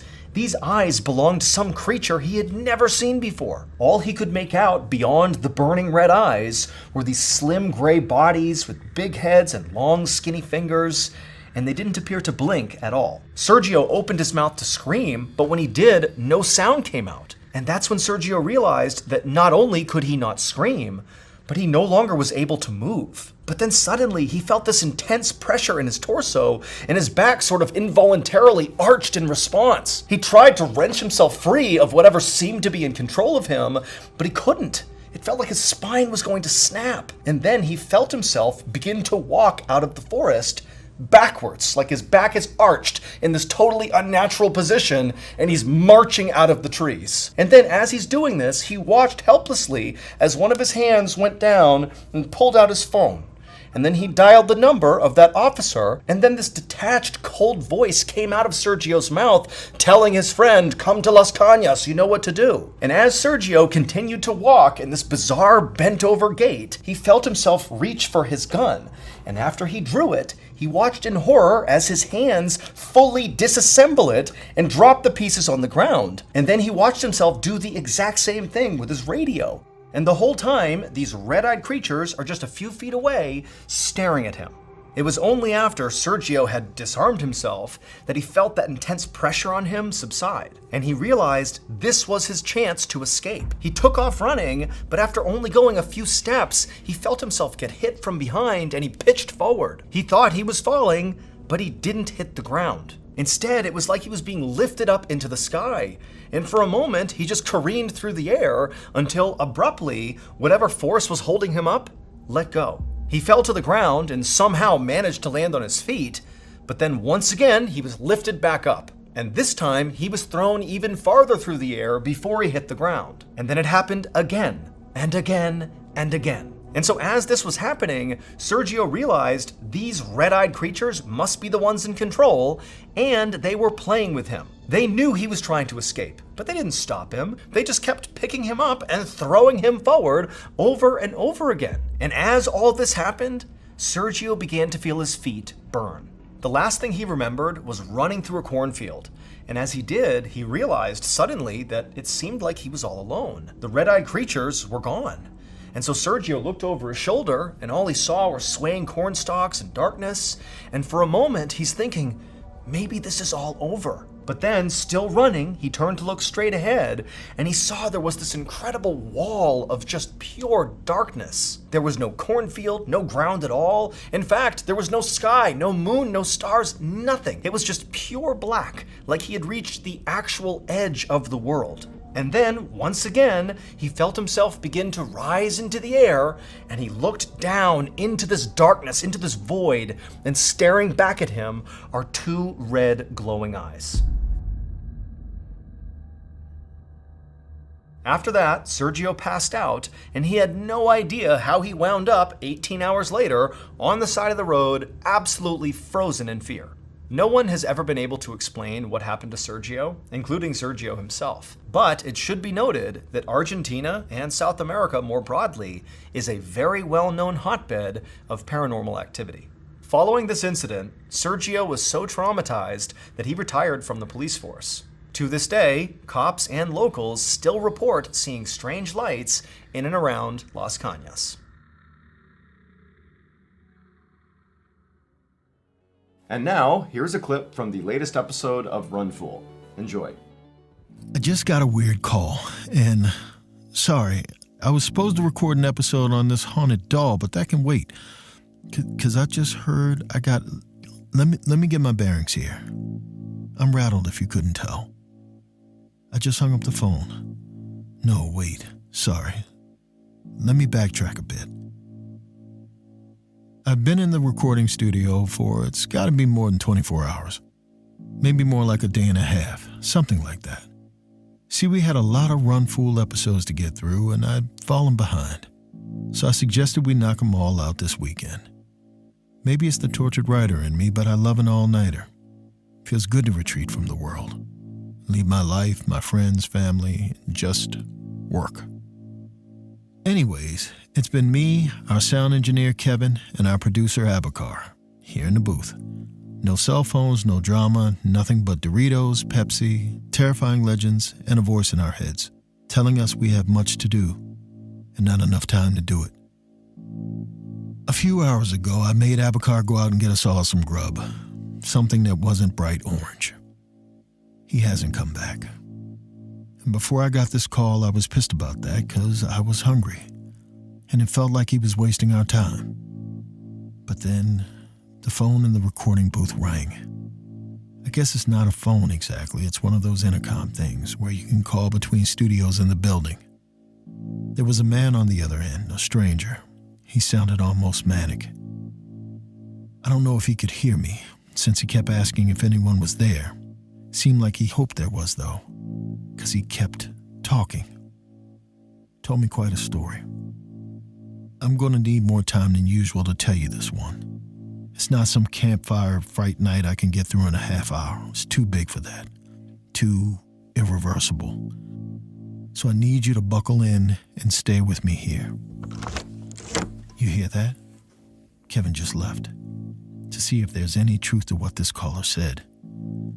If there is, it means Abakar isn't coming back.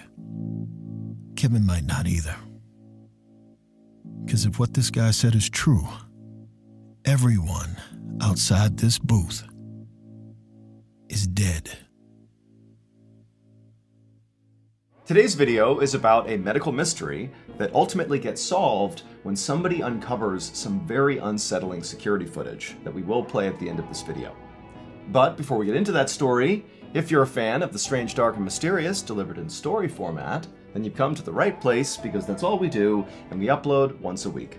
So if that's of interest to you, please invite the like button to come over to your nice, calm backyard barbecue, but be sure to replace their hot dog with a lit stick of dynamite. Also, please subscribe to our channel and turn on all notifications so you don't miss any of our weekly uploads. Okay, let's get into today's story.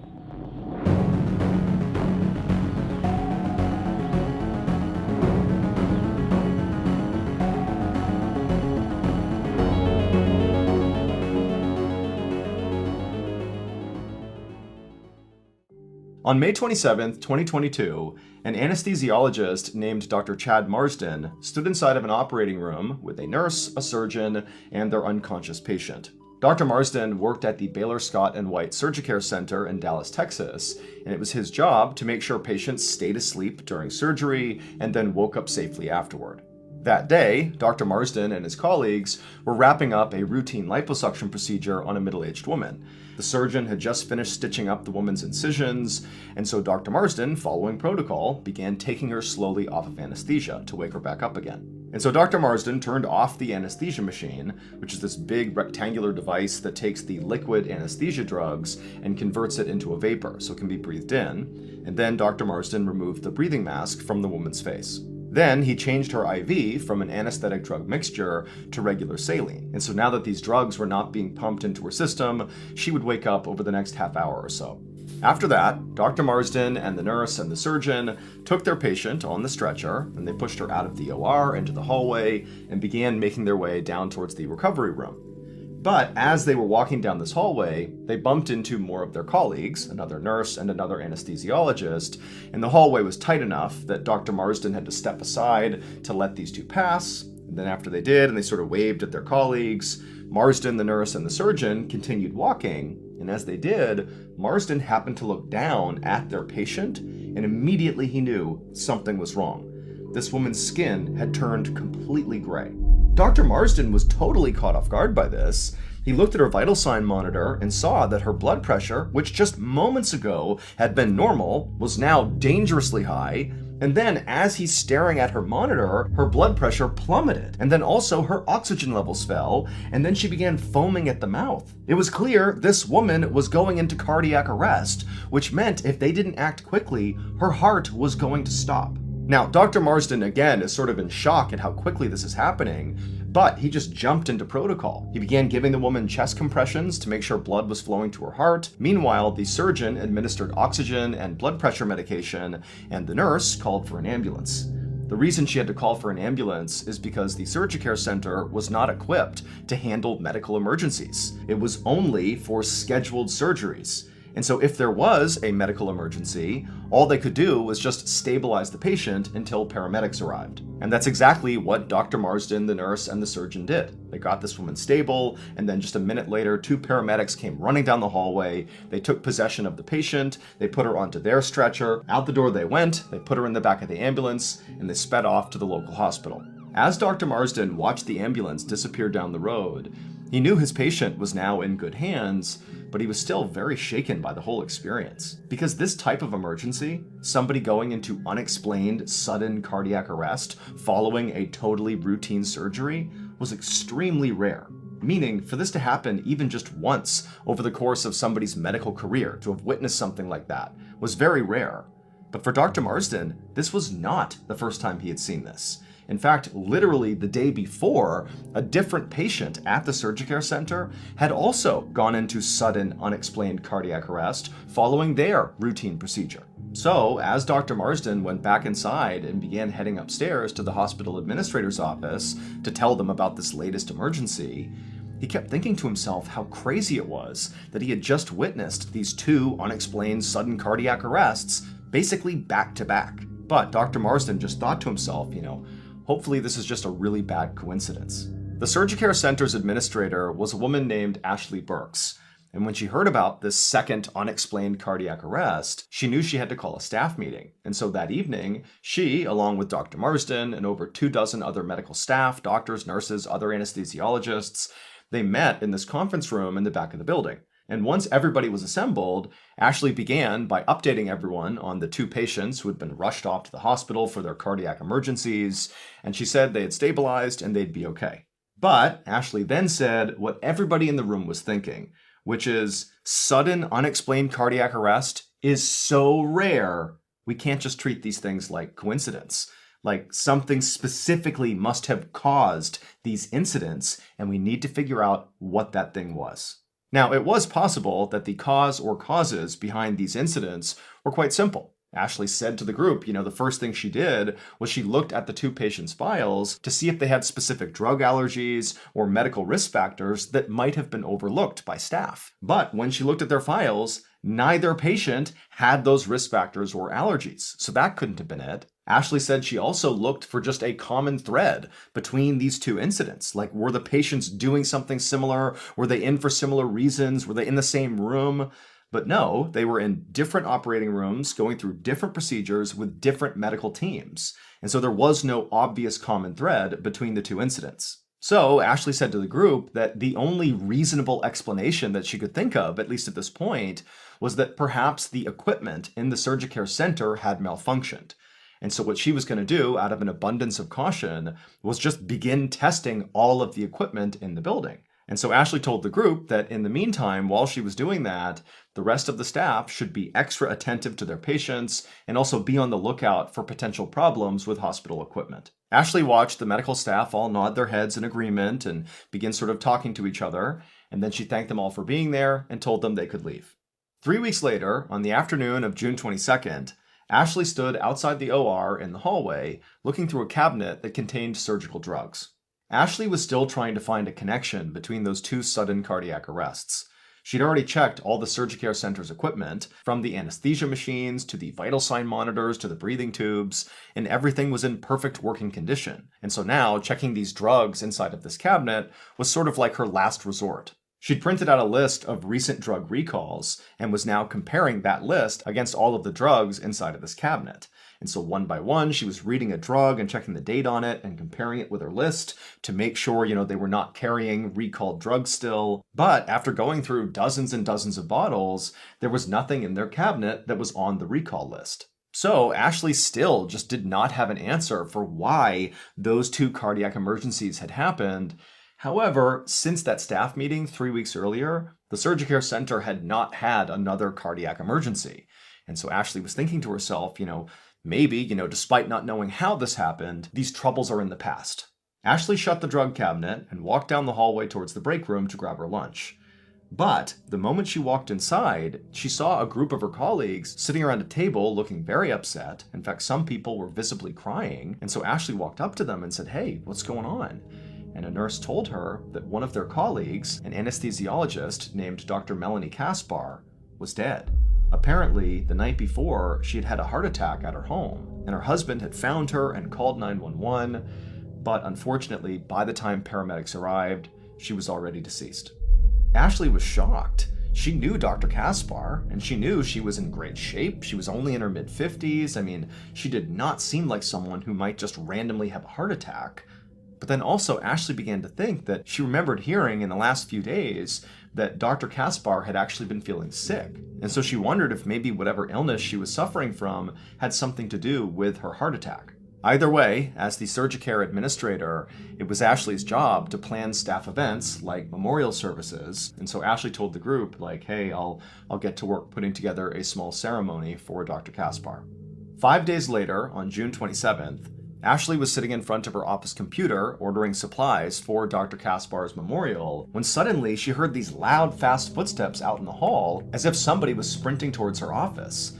And then a moment later, Ashley saw her door burst open and the anesthesiologist, Dr. Chad Marsden, was standing there and he looked absolutely horrified and he just said to her, "It's happening again." Ashley's stomach dropped. And she jumped up and sprinted after Dr. Marsden, and they made their way to the hallway outside of the OR. And when they got there, Ashley immediately heard the sound of that long single beep of somebody's heart monitor flatlining. And she looked over and she saw one of the doors to an operating room was open, and inside she saw a surgeon performing chest compressions on an elderly patient. And even from out in the hall, Ashley could tell this man was unconscious, his skin was gray, and he was foaming at the mouth. It was exactly like the other cardiac emergencies that had happened before. Except this time was worse, because that beep, that flatlining beep, meant that this man's heart had actually stopped. And so Ashley just stood there in horror, watching the surgeon perform these chest compressions, knowing that if that didn't work, if they couldn't get this man's heart started again, he was about to die. Just then, Ashley heard the sound of the doors leading into the OR hallway open, and these two paramedics came rushing inside, and right as they passed her and got to the doorway leading into where this man was basically dying, Ashley heard the sound of the flatline beep turn into regular beeping, which meant the surgeon who was doing chest compressions had managed to restart this man's heart. And so Ashley was relieved, but by no means thought they're out of the woods yet. This man clearly is going through a medical emergency here. But the paramedics got the man off the OR table, they put him on a stretcher, and they wheeled him away. And so once they were gone, Ashley, Dr. Marsden, and the surgeon who'd been doing the chest compressions, they all just looked at each other like, what is going on here? Clearly, there is something causing all these sudden cardiac arrests, but still nobody knew what it was. Ashley just stood there for a moment, feeling absolutely sick to her stomach. If it wasn't the drugs, and if it wasn't the medical equipment that caused these sudden cardiac arrests, then what was it? Well, Ashley was determined to find out.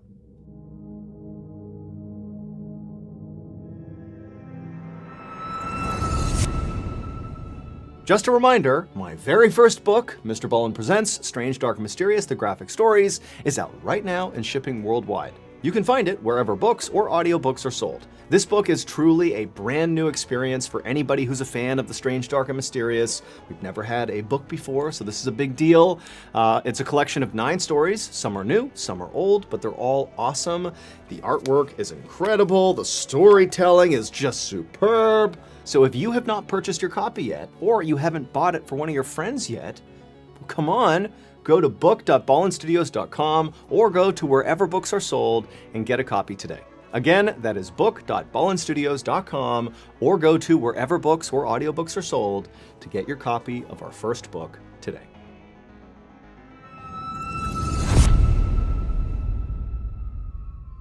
Over the next 2 months, Ashley interviewed and observed every single employee of the Surge Care Center to make sure they really were following their protocol absolutely to a T. And one after another, through her research, she discovered that they all were. They were doing exactly what they were supposed to be doing. So the cardiac arrests could not be chalked up to faulty equipment, recalled drugs, or human error. And yet, the cardiac emergencies kept on happening at the Surge Care Center. There were 3 incidents in July and 4 more incidents in the first 3 weeks of August. And so in total, that made 10 patients at the Surge Care Center who had all gone into sudden unexplained cardiac arrest. Now, none of them had died, but Ashley knew a few of them had been left with permanent heart damage. People were getting seriously injured on her watch. And she felt like, she can't figure out what's going on here. And so it's just a matter of time until somebody does die from one of these cardiac emergencies. And so she was feeling completely overwhelmed and stressed out and desperate. Until August 24th, when 2 things happened in quick succession. First, in the morning of August 24th, Ashley received a phone call from an officer at the Dallas Police Department. And they told her that the autopsy had been completed on Dr. Melanie Kaspar, the anesthesiologist who had died back in June from a heart attack at her home. And this police officer thought that Ashley really needed to know that her heart attack had not been natural. It was actually caused by an overdose of a drug called bupivacaine. So Ashley knew what bupivacaine was. It was a drug that was basically only used in surgical anesthesia. But Ashley had never heard of anybody abusing this drug or overdosing on it, because bupivacaine does not make you high like morphine or fentanyl does. It's closer to Novocaine. It's like a numbing agent. And so Ashley told the officer how weird it was, the idea that she had died of an overdose of bupivacaine of all drugs. And the officer agreed with her. But regardless, he thought Ashley should know because he thought it was possible that Dr. Kaspar had gotten the bupivacaine from the Surge Care Center. And so feeling totally confused, Ashley thanked the officer for telling her, then they hung up, and then Ashley walked to the OR hallway to check the drug cabinet where drugs like bupivacaine were stored. But as soon as she entered that hallway, the second thing happened that day. Ashley heard chaos break out inside of an operating room where she knew an 18-year-old boy was undergoing what should have been a routine sinus surgery. And so she watched helplessly as the doors flung open and a nurse came running out into the hall to call an ambulance. And then inside the room, Ashley saw an anesthesiologist performing chest compressions on this boy, and another doctor was administering oxygen and blood pressure medication. It was the same nightmare playing out now for an 11th time. But this time, after the EMTs wheeled this boy away to be driven off to the local hospital, Ashley was so desperate to figure out what was going on here that she just couldn't wait. And so she rounded up a couple of hospital staffers that were nearby, and they went into that operating room, and they checked the medical equipment, they checked the drugs that had been used, they searched the floor for anything that might have had something to do with this. I mean, they even searched the trash can. And in the trash, Ashley found something that the second she saw it, it made her blood run cold. She couldn't believe somebody would do something this awful, or why they would do this. And so she took the thing she found in the trash and she ran out of the operating room and upstairs to call the police. Minutes later, 2 police officers arrived at the Surge Care Center and they saw what Ashley had found in the trash. And when they looked at it, they knew they had a very serious situation on their hands. And so right away, they roped off the operating room where this 18-year-old boy had been, and they began looking for evidence inside of there. And then also, they began reviewing the security camera footage from the OR hallway. And as they reviewed this footage, they would find something truly chilling going on in that hallway that totally explained all of the sudden cardiac arrests that had been happening inside the Surgicare Center. This is what they saw on the clearest piece of footage, which was shot 5 days earlier on August 19th. A hospital employee is seen walking down the OR hallway carrying a stack of papers under his arm. He walks past a couple of his colleagues and he arrives in front of this big metallic device that sort of looks like a refrigerator, and he opens it up and he reaches inside and he pulls out a saline IV bag.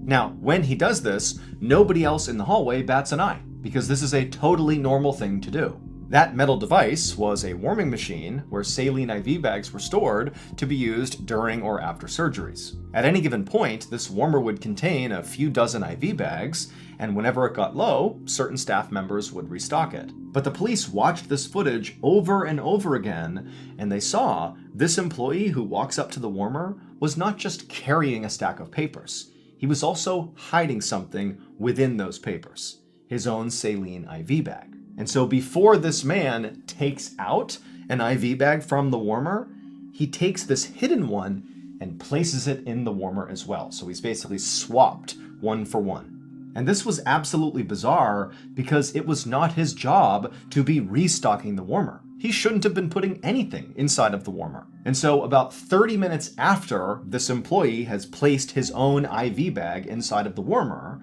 a nurse comes out of the OR, walks down the hallway, opens up the warmer, takes one of the warmed up IV bags, carries it down the hall, goes back into the OR, and minutes later, her patient goes into cardiac arrest. It would turn out that nurse had inadvertently grabbed the saline bag that the male employee had secretly placed just minutes before. And she didn't know that that saline bag is what caused the cardiac arrest. Nobody knew until days later when Ashley is so desperate to figure out why all these patients are going into cardiac arrest that she began searching through the trash, and she would find an empty IV bag, and she would see very clearly there was a little puncture on it, just big enough for a needle.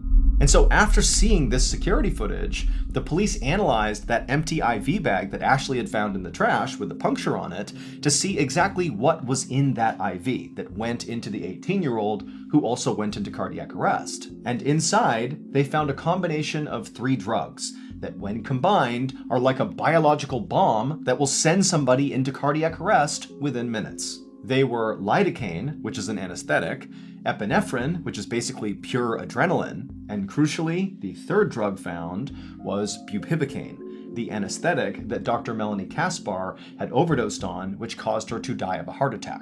And this discovery meant that Dr. Kaspar's death was almost certainly connected to these poisoned IV bags. In the few days before Dr. Kaspar's death, she had been feeling sick and dehydrated. And on the day of her death, she was feeling so unwell at work that, unbeknownst to any of her colleagues, she had taken a saline IV bag from that warmer and brought it home with her to rehydrate herself. But unfortunately, the one that she grabbed was one of the poisoned ones. When paramedics arrived at Dr. Kaspar's home, they found her still with the IV needle in her arm. But at the time, nobody connected her death with all of the cardiac emergencies at the Surgicare Center. Well, nobody except for the employee who was actually poisoning the IV bags. That employee was an anesthesiologist, but it was not Dr. Chad Marsden. It was the person that Dr. Marsden had to get out of the way for in the hallway that first time his patient had gone into cardiac arrest. The man who was doing the tampering was Dr. Reynaldo Ortiz. He was 58 years old, and he had only worked at the Surgicare Center for about a year. And he had flown mostly under the radar there until May 19th of 2022, which was about a week before the sudden unexplained cardiac arrests had begun at the Surgicare Center. On that day, on May 19th, Dr. Ortiz had allowed one of his patients to stop breathing, nearly killing the patient. And so as a result of that incident, Dr. Ortiz had been placed under internal investigation by the Surgicare Center, and he was facing the possibility of losing his medical license because of negligence. So to try to avoid losing his medical license, Dr. Ortiz decided he would just try to make all the other doctors look negligent too, taking the attention off of himself. And so he began sabotaging his colleagues' surgeries by injecting those drugs into their patients' IV bags, knowing it would cause cardiac arrest. Now, none of the patients who went into cardiac arrest at the Surgicare Center died. However, Dr. Kaspar, who took that tampered IV bag home with her, did die. And so ultimately, Dr. Ortiz was responsible for her death. In April of 2024, Dr. Ortiz was found guilty on multiple charges, and he is currently facing a sentence of up to 190 years in prison.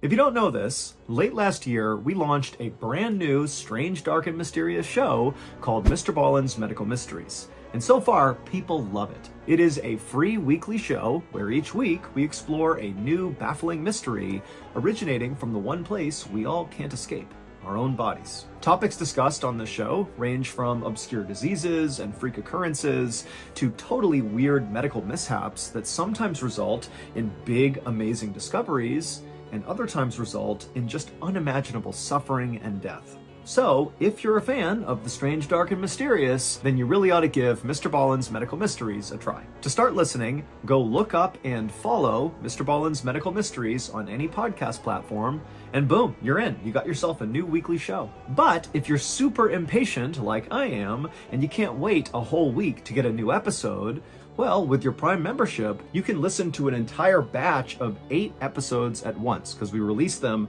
8 at a time on Amazon Music. Also, on Amazon Music, there are no ads. And if all this was not enough to sell you on maybe giving the show a try, I'll play you a sneak peek from our newest episode of MrBallen's Medical Mysteries. Enjoy.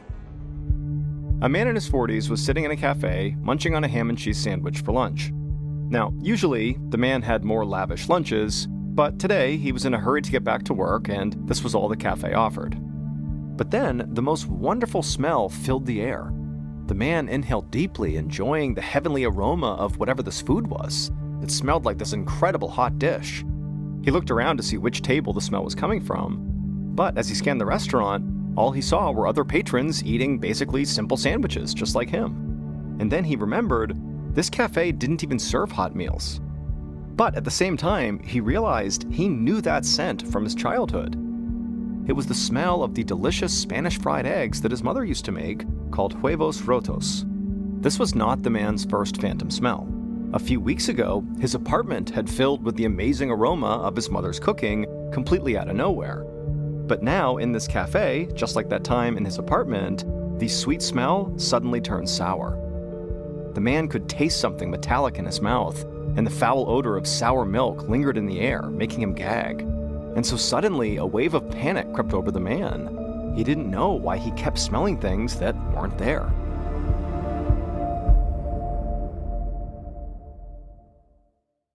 Today's story is a stark reminder as to why you should always read the fine print.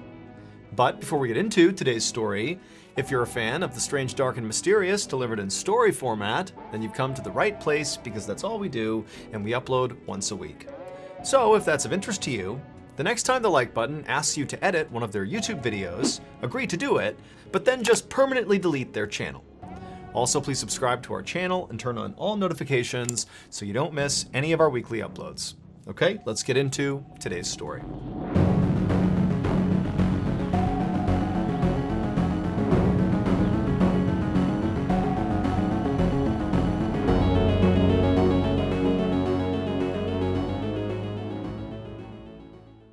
On the morning of August 7th, 1981, a 34-year-old wildlife photographer named Carl McCunn stood on the edge of a lake in the Alaskan wilderness and chucked a box of ammunition into the water. The splash it made was surprisingly loud in the total silence that surrounded him. Carl was on the last day of a 5-month-long solo camping trip in a very remote area of northern Alaska that was actually inside the Arctic Circle. A plane had dropped him off here in early spring, and he had set up his tent by this lake, which was surrounded on all sides by forest and huge snowy mountains. And during this 5-month trip, Carl had not seen or spoken to another person the entire time. There were no phones, no roads, no rangers, no people around for at least 100 miles. I mean, this is true isolation. Carl looked up into the sky and listened carefully for the low roar of the plane that was supposed to pick him up today. But as he listened, he couldn't hear anything. But this didn't worry Carl, because he actually had only arranged for his pickup date, not the pickup time. So it was just at some point on this day he was going to get picked up. He didn't know exactly when. And so as he anxiously waited, he just kind of puttered around his campsite and continued to pack up his things. And as Carl did this, he remembered that the type of plane that was going to be picking him up today, it was his buddy Rory's plane, it was really small. And there was a chance that he couldn't actually fit all of his belongings on the plane. And so in anticipation of this, he had identified that he didn't need all of his ammo. And so that's why he was chucking his ammo into the lake, basically in preparation for pickup. Just then, a breeze kicked up, and so Carl zipped his parka up to his chin. This was actually the so-called warm season in the Arctic Circle, but warm in the Arctic Circle meant still near freezing temperatures at night. And as much as Carl loved being out in the wilderness, doing these solo camping trips out in the middle of nowhere, he really was excited to get back to his home in Anchorage, Alaska, and see his friends and call his dad and, be in a nice warm house for once. Carl was about to chuck his 6th and final box of ammunition into the lake when he heard the loud sound of a wolf howling on the other side of the lake. And it made him stop for a second, and he decided that, you know what, maybe until the plane gets here, I'll hold on to at least 1 box of ammunition. So he stuck this final box into his bag, he picked it up, and then he walked along the shoreline up to where he had rigged a net to catch some fish. And when he got to the net, he saw he had caught 2 trout. And so he scooped the fish out, he went back to his campsite, he made a fire, cooked the fish, and as he sat down to eat them, he just kept looking up to the sky and listening, hoping for this plane to arrive soon. When he was done eating, Carl made a quick entry into his diary, kind of detailing the last day at camp, and then he finished packing up all his stuff, and he brought it all down to the waterline, ready to be picked up, and then he sat on his trunk, again, just kind of waiting for his friend to show up. And by this time, it was about mid-afternoon, and still no sign of the plane. But nonetheless, Carl sat there kind of taking in the scene, this beautiful lake and nature. I mean, this is the last time he's going to be here, and so he's trying to appreciate it. After all, this had been a really successful photography trip. He had shot 500 rolls of film that he knew he could sell, and that would make enough money that he'd be able to do this again the following year. And so as Carl sat there taking in the scene and daydreaming about next year's trip, he noticed the sun was beginning to set. And when he noticed this was kind of like the first time that Carl actually became worried. This far north, the sun stayed out for nearly 20 hours a day in the summer. And so if the sun was setting right now, that meant it had to be near midnight. And so his friend Rory, who was supposed to pick him up today, at some point today, well, now that we've hit midnight, Carl knew his friend had officially missed the date. And Carl had no way of contacting him to see what had happened or when he would be here. And so as dusk fell, and still there was no sign of Rory, Carl continued to get more and more anxious. And finally, he had to reset up his tent, and he crawled inside, got in a sleeping bag, and went to sleep praying that his friend would be there the next day. The next day, Carl got up early and packed up his stuff and waited by the shoreline for his friend, but all day he waited, and the plane still never came. Carl tried to convince himself that, maybe his friend got mixed up on the dates, or, maybe something came up that's delayed him a couple of days, but he'll be here. But then another day came and went, and then another, and still no plane. And it was around this time that Carl remembered something that made him feel sick to his stomach. On the night 6 months earlier, when he and Rory had discussed pickup plans, Carl remembered that night had been filled with drinking. I mean, these guys were just laughing and having a good time. And at some point, as the beers were flowing, Carl had asked Rory, hey, can you pick me up on August 7th at the end of my trip? And Rory had said, yeah, I can probably do that. But Rory had also said that he would have to check his schedule first before he could 100% commit to this. And Carl, in his excitement about going on this trip and getting ready for it and all that, had just forgotten to follow up with Rory and make absolutely sure he could pick him up. And so now Carl was realizing that Rory wasn't delayed or mixed up about the dates. Rory wasn't coming. And Carl knew there was zero chance of another plane just happening to fly over the area and that plane picking him up. I mean, for the entire summer Carl had been out here, he had literally not seen any planes. His best hope was that his dad or maybe one of his friends would report him missing. But he knew that was unlikely, and it actually was his own doing.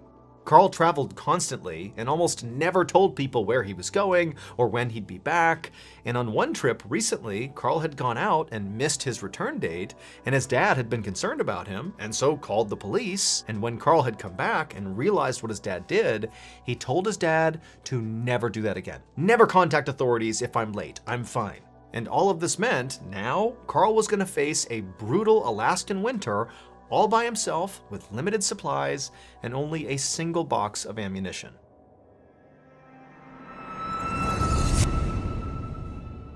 Hey, it's MrBallen here, and I am so excited to tell you all about a brand new podcast from Ballen Studios called Redacted: Declassified Mysteries, hosted by the incredible Luke LaManna. From covert government experiments to bizarre assassination attempts, Redacted dives deep into the astonishing true stories of uncovered secrets, lies, and deception within the world's most powerful institutions. Governments and military services around the globe have always cloaked themselves in secrecy. But history shows that when you try too hard to hide something, it only makes people more curious.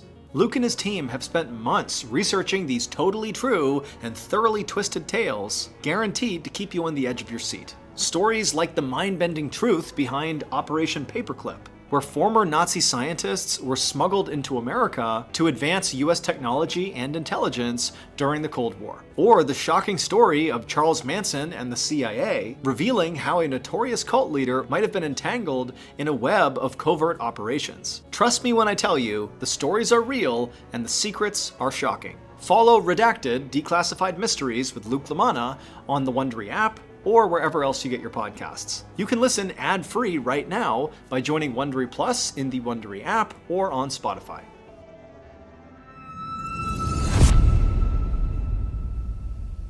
A few weeks later, at the end of August, Carl was still stuck out in the Alaskan wilderness. By now, Carl had fully accepted that Rory was not going to come pick him up, and Carl was doing his best not to fixate on his stupid mistake. He figured he had two choices. The first one was that he could just stay put and hope to be rescued. This was the conservative option. He knew how to get food and also firewood near his campsite, so he wouldn't starve to death and he wouldn't freeze.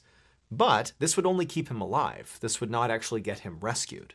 The other choice was that Carl could pack up his campsite and attempt to basically hike out of here 75 miles to the nearest city, called Fort Yukon. Now, this could get him home, but with it came a much higher chance of death. If Carl did the hike, well, those 75 miles would be over extremely rough terrain with absolutely zero human-made trails. And so one little slip up and he could fall and get hurt or get lost. And also finding food was sort of a toss-up, and the weather at best would be brutal and at worst would be fatal. Plus, the entire region those 75 miles were in was absolutely teeming with wolves. Carl knew both of these choices were bad. But he was running out of time to make a decision. The brutal Arctic winter was fast approaching, and if Carl was going to attempt this horrible hike, he would really have to do it soon. And so as Carl thought about what he was going to do, he trudged his way over to one of his rabbit snares, and he was so happy to see he had caught a rabbit. And so he took the rabbit back to his camp and he cooked it over the fire. And as he's eating it, he's thinking, you know what, this isn't so bad. I caught food for now. I mean, this will keep me alive at least for a couple of days. You know, maybe I should just stay here.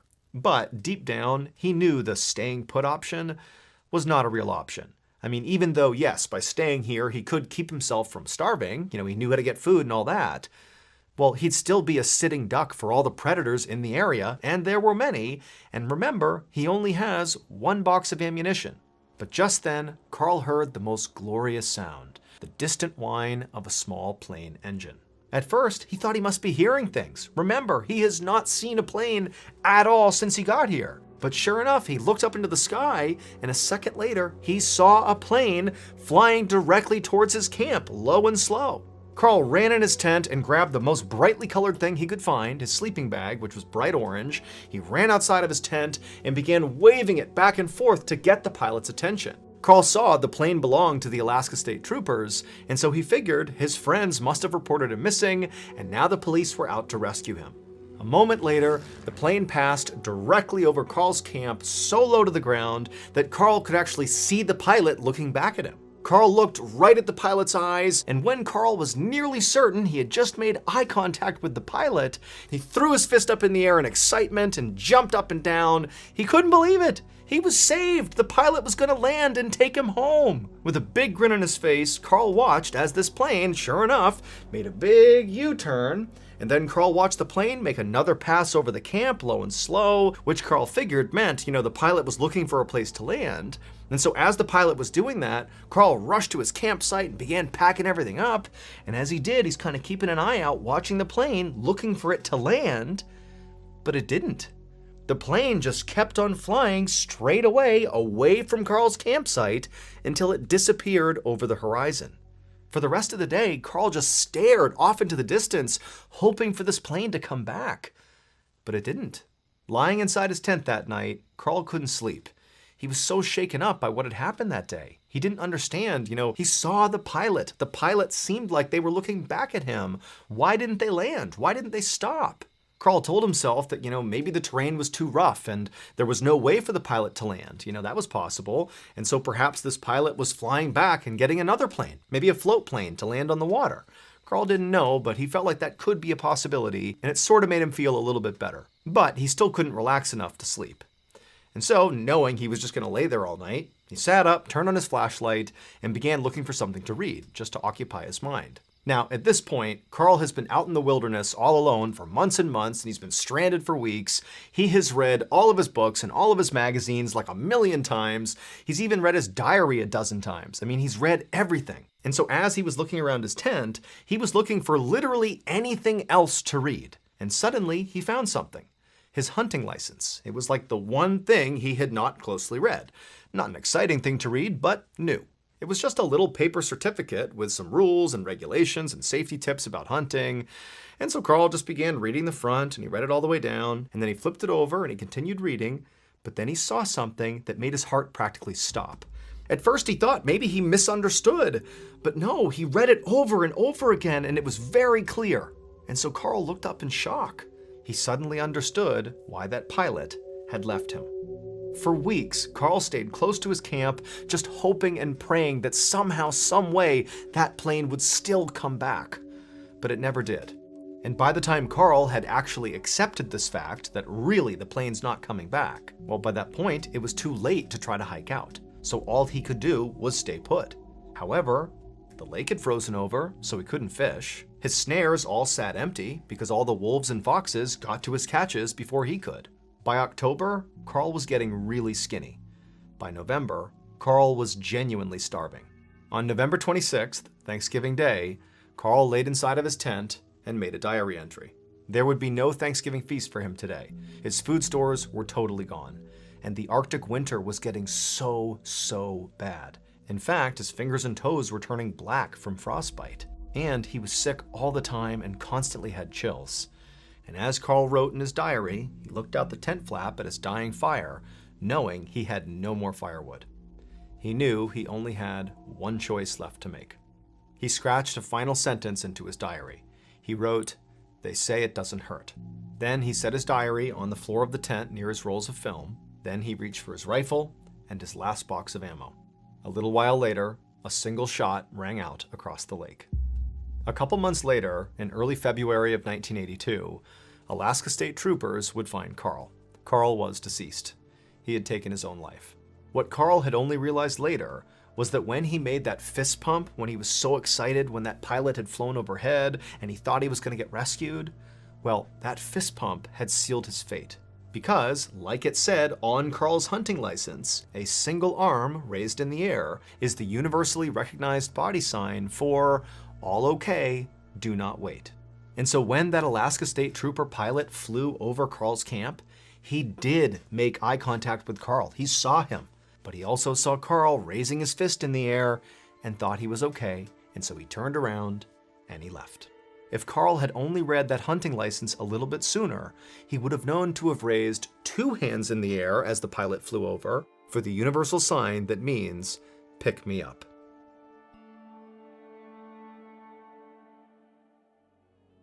And now, here is a clip from the latest episode of Redacted. Enjoy.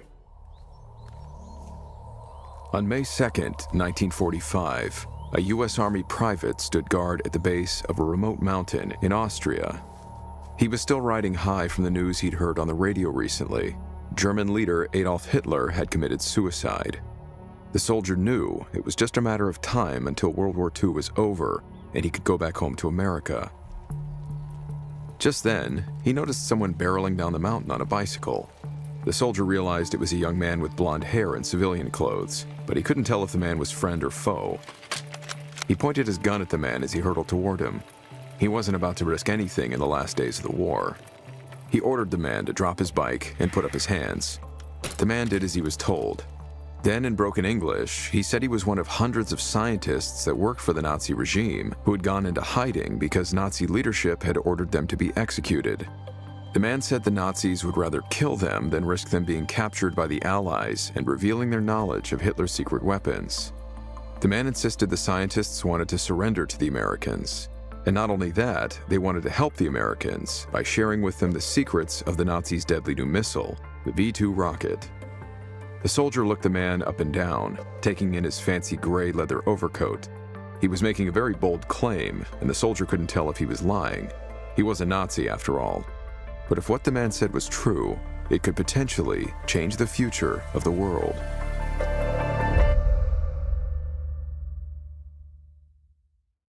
Today's story is yet another reminder that the woods, especially at night, are not a safe place. But before we get into that story, if you're a fan of the strange, dark, and mysterious delivered in story format, then you've come to the right place because that's all we do, and we upload once a week. So if that's of interest to you, please purchase a huge billboard that's located right across the street from the Like Button's house, and every month put on it a new spoiler for one of the Like Button's favorite TV shows, movies, or video games. Also, please subscribe to our channel and turn on all notifications so you don't miss any of our weekly uploads. Okay, let's get into today's story.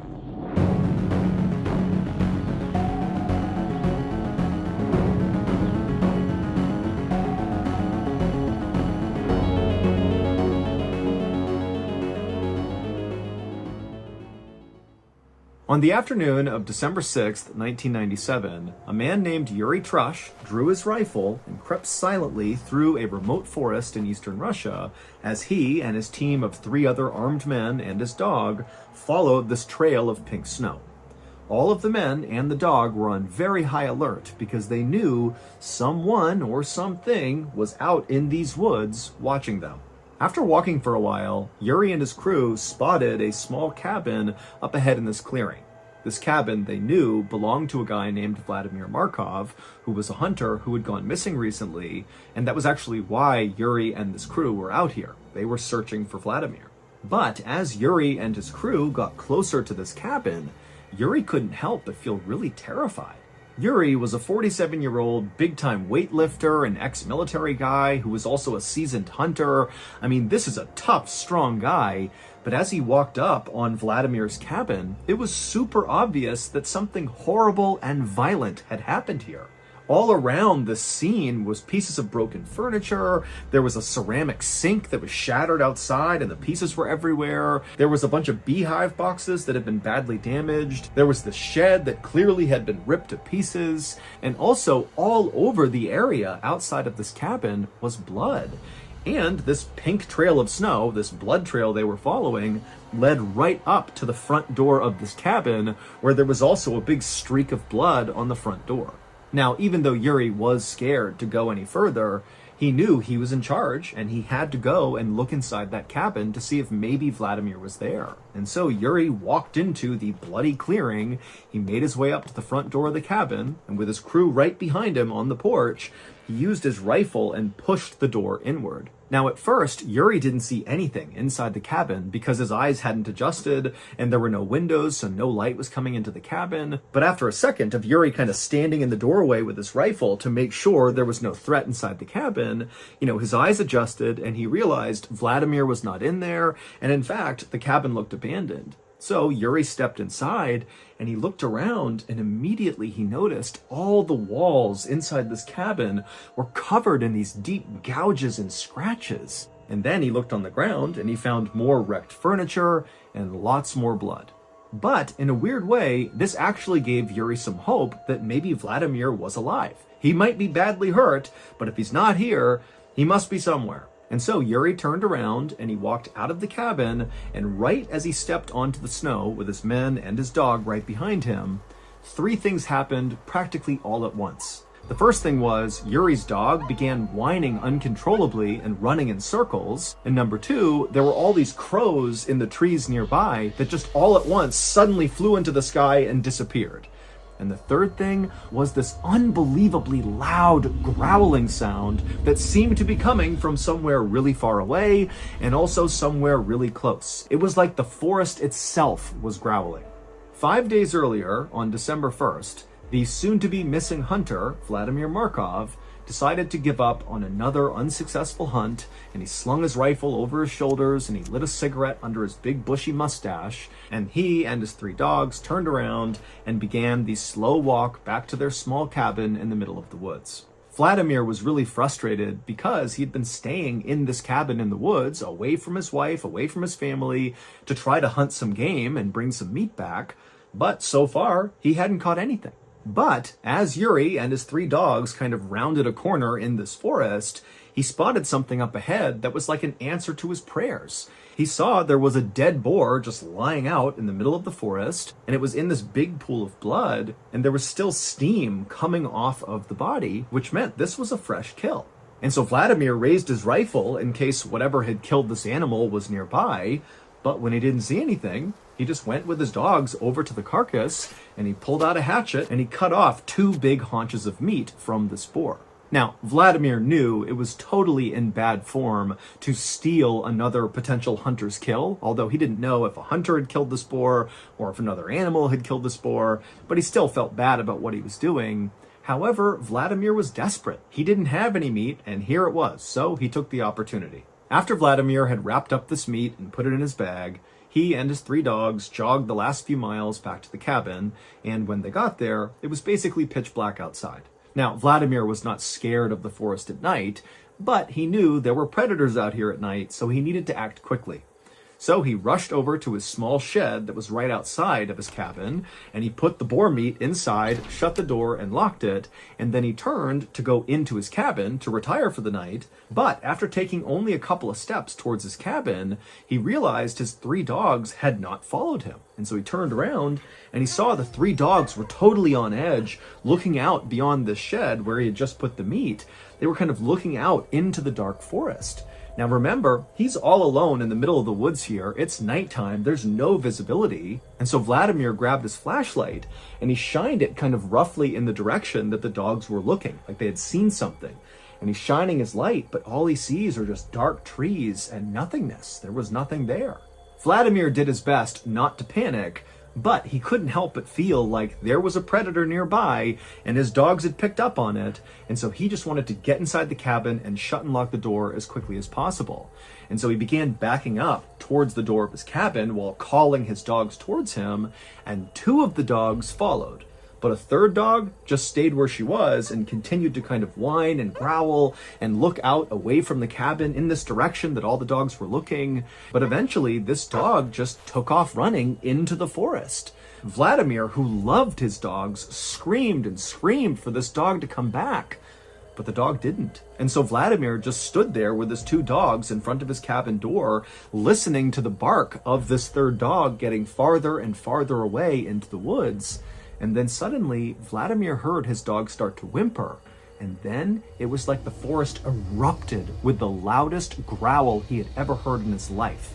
And then there was silence.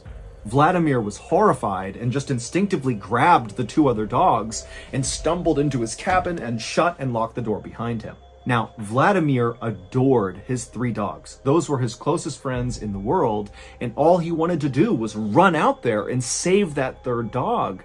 But just based on how loud that growl was, he knew whatever was out there would kill him. And so this was a suicide mission if he went out there. And so he decided he would just stay put with the 2 dogs, and he just hoped that his 3rd dog somehow survived its encounter with whatever was out there.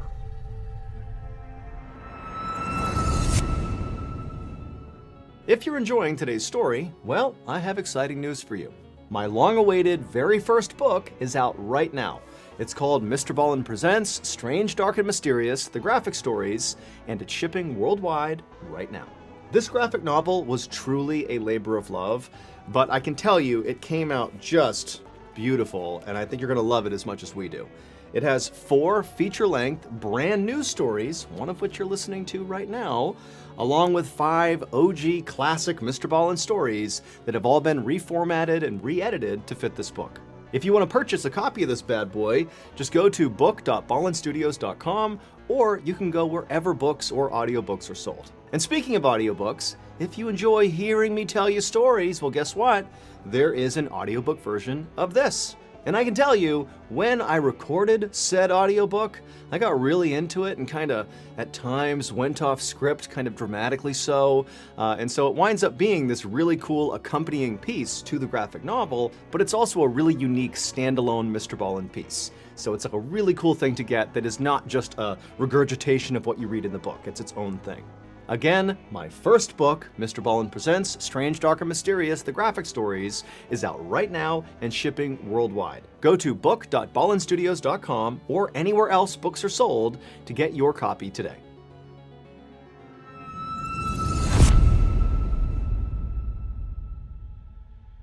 After sitting in his cabin for only a couple of minutes, kind of consoling his 2 other dogs, Vladimir heard more activity outside of his cabin. He heard what sounded like wood splintering and breaking.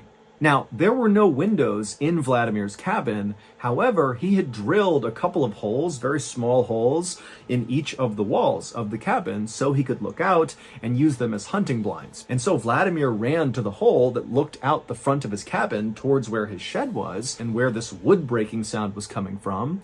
And when he looked out through this hole, remember, it's the middle of the night, there's no lights outside, so he couldn't really see anything. But even in the darkness, when he looked kind of roughly in the direction of the shed where the boar meat was, he could clearly see this huge shadowy creature moving around really violently, like its body was jerking in different directions. And it was obvious to Vlad that whatever this creature was, it was ripping his shed to pieces, breaking all the wood apart, probably to get in and get the boar meat.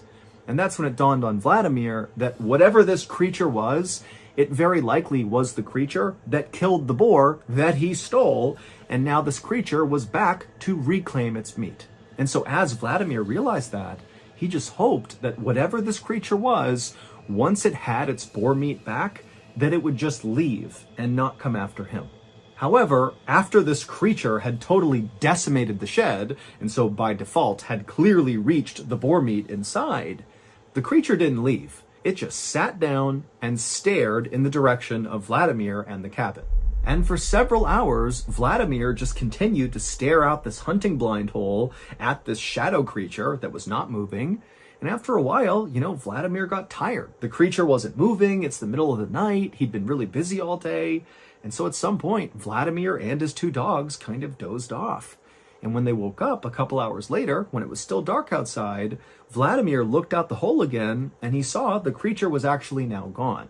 For a second, Vladimir was relieved. He's thinking, great, this thing's gone, I'm safe now. But just to make sure, he wanted to go to the other holes he had drilled in the walls of his cabin to look out in all 4 directions and make sure this creature really was gone. So he stood up and he walked over to one side, he looked out that hole, and all he saw was dark forest, nothing there. He walked to the other side of the cabin to another one of these holes, he looked out it, and again, just dark forest, no creature. Then he goes to the back of his cabin and looks out that hole, and this time, again, he does see just dark forest, but then suddenly something slammed into the wall that he's looking through, and then just as suddenly as this huge collision has happened, as Vladimir is kind of still looking out the hole, this massive yellow eye suddenly lowers down and looks right back through the hole right at Vladimir. It was the shadowy creature that had broken into the shed, and it had never left. And this creature, after quickly looking at Vladimir through the hole, it backed up a little bit, exposing its entire face to Vladimir. And Vladimir, who's so scared he can't move, he's just looking out the hole the whole time, he sees this enormous face with all this fur that's covered in blood. It's got these enormous teeth and its mouth is open and it's staring right at him like it wants to jump on him and kill him. And then this creature winds up and swipes at the hole and literally rips a bunch of wood off the side of the cabin. And reflexively, Vladimir just grabs his rifle, raises it, and fires a shot through the hole at this creature. And the creature whimpers, turns around, and runs off. Vladimir would stay up the rest of the night, anxiously looking through each of the holes around his cabin, just anticipating this horrible thing to come right back and try to attack him again. But eventually the sun came up and the creature did not come back, and so Vladimir was thinking, okay, now I'm safe. I can go outside and kind of figure out what's happened here and figure out my next move. And so Vladimir grabbed his dogs, he went to his door, he opened it up, he stepped outside and looked around, he didn't see anything. As a precaution, he fired his rifle into the air to scare off any animals that could be nearby. And when clearly, the creature wasn't here, there's nothing here, he's all alone, he stepped down onto the snow and he noticed these huge prints in the snow, which had to be from this shadowy creature that had tried to attack him. But now that it was daylight, Vladimir can look at these prints up close, and he knew what kind of creature this was. This was a Siberian tiger, and this was an enormous Siberian tiger. But that was not the most terrifying part of this discovery. Instead, it was what Vladimir saw these prints doing. These prints circled around the cabin over and over and over again, which meant the night before, after Vladimir fell asleep, this tiger had come up and basically begun stalking him and his two dogs. It must have known they were in the cabin. And then at some point, maybe the tiger saw Vladimir's eye inside of that little hole he was looking through, and the tiger tried to pounce. But Vladimir's thinking to himself, something's wrong with this Siberian tiger. While Siberian tigers are certainly dangerous to people, they are not known for actively hunting people. That's not something they do. But based on these prints, and just generally based on what Vladimir saw the night before, it seemed very likely that this Siberian tiger was actively stalking Vladimir. But even though Vladimir was totally terrified by this point, the only thought really going through his mind at this point was going out and trying to find his missing third dog. He knew the chances of his dog still being alive were slim, but he had to go look. However, he knew he would need backup in case he ran into this Siberian tiger. So Vladimir put his two dogs on leashes, and then with them in hand, he began running towards his neighbor's house. It would take Vladimir and his dogs about 1 hour to run the 4 miles to his neighbor's cabin, and when he got there, he knocked, and his neighbor, whose name was Ivan, he opened the door, and Vladimir practically ran Ivan over, just trying to get inside of his cabin to safety. And then once Vladimir was inside and Ivan had shut the door and he's looking at Vladimir, and then Vladimir just kind of vomited out all the stuff that had happened over the past 12 to 24 hours. And at the end of telling Ivan the story, Vladimir asked him, "Would you please come with me to go find my dog?" And Ivan, he just stared at Vladimir and eventually just said, "No." And then, after a long, awkward silence, Ivan kind of backed up from Vladimir, like he didn't want to be near him. And then Ivan told Vladimir that Vladimir had been marked by the tiger, and now the only hope he had was getting as far as humanly possible away from this tiger, because that tiger is never going to stop, and it's going to eventually track you down and kill you. Vladimir felt totally let down, but he couldn't force Ivan to go with him, and so he said, "Okay, I understand." And then Vladimir left Ivan's cabin, he went back outside, and the instant he was back on the snow, one of his two dogs suddenly acted like they had heard something or seen something, and they took off running. Vladimir didn't have a chance to grab the dog's leash, and so he's watching as yet again one of his dogs is disappearing into the forest. Now, Vladimir did not chase after this second dog because he knew there was this Siberian tiger out there and he couldn't risk, running into it by himself. And so again, it totally pained him to watch his beloved dog vanish into danger, but he really couldn't do anything about it right then. And so instead, Vladimir spent the rest of this day going cabin to cabin all over this area, asking all his neighbors, please come with him to help him track down his dogs. But each of the people he spoke to just said no for the same reasons Ivan did. They said, "Vlad, you have been marked by the tiger. I'm not going out there with you." And so finally, as darkness began to fall, Vladimir and his one remaining dog just gave up trying to get help, and they turned around and began walking back towards their cabin. It was nearly pitch black by the time Vladimir and his dog arrived at the cabin, and when they got there, even though he could barely see anything, Vladimir knew something was terribly wrong. Vladimir's outdoor sink, which sat right outside of his cabin, was broken to pieces, like something had smashed it. And then also all of his beekeeping boxes had been broken apart, and there were obvious teeth marks all over it. Now, these two things had not happened when he had left that morning to try to go get help, which meant very likely the Siberian tiger had come back and done this damage, and very likely was still in the area. And so all Vladimir is thinking is, I have to get in my cabin as fast as possible and shut and lock that door. And so Vladimir grabbed his last dog, and very carefully he maneuvered his way through all the wreckage. He went up to his front door, and as he's about to open it up, he hears whimpering, and it sounds like one of his dogs who's gone missing, and the whimpering is coming from inside of his cabin. And so without any hesitation, Vladimir flung the door the rest of the way open, and he looked inside, and he couldn't see anything at first, but then he noticed there was this kind of pile of broken up furniture from the day before, and the whimpering appeared to be coming from underneath it. And so Vladimir rushed over and he began moving the furniture out of the way, and sure enough, underneath it, he finds one of his missing dogs who's been very badly hurt, but who is still alive and who is whimpering. And so Vladimir, he's so happy that one of his dogs is okay, and he grabs his dog. But unfortunately for Vladimir, this was a trap. Now, we don't know this for sure, but the leading theory is this Siberian tiger actually set this trap on purpose to catch Vladimir. It's believed that this tiger wounded the dog so the dog would begin to whimper, luring Vladimir out, at which point the tiger could pounce. 4 days later, that armed search party led by Yuri arrived at Vladimir's cabin. They found it destroyed with blood everywhere. They went inside, there was nothing there. They came back outside, and that's when Yuri's dog began running in circles, and the crows flew into the air, and they heard that deafening roar like the whole forest was roaring. Well, that was the sound of the Siberian tiger. Luckily, though, Yuri was not just some rugged outdoorsman. He was actually a member of something called the Inspection Tiger Unit, which basically is like a SWAT team that responds to tiger attacks. And so when Yuri heard this unbelievable roar, he just started walking straight towards it. But with every step Yuri and his team took into the forest, the roars coming from this tiger faded farther and farther away from them. But at the same time, Yuri began to notice on the ground little scraps of clothing. And so Yuri and his team, instead of trying to follow this roar, they just began following these bits of clothing. And these scraps eventually led them to a big clearing in the forest, and in this clearing were these two big red circles in the snow. And so Yuri and his men carefully approached these circles, and when they realized what was in them, they just stood there in silence. In the center of the left circle was a heap of Vladimir's clothing, and then underneath them were just bits and pieces of Vladimir, like he was ripped apart into different pieces and kind of piled up in this circle.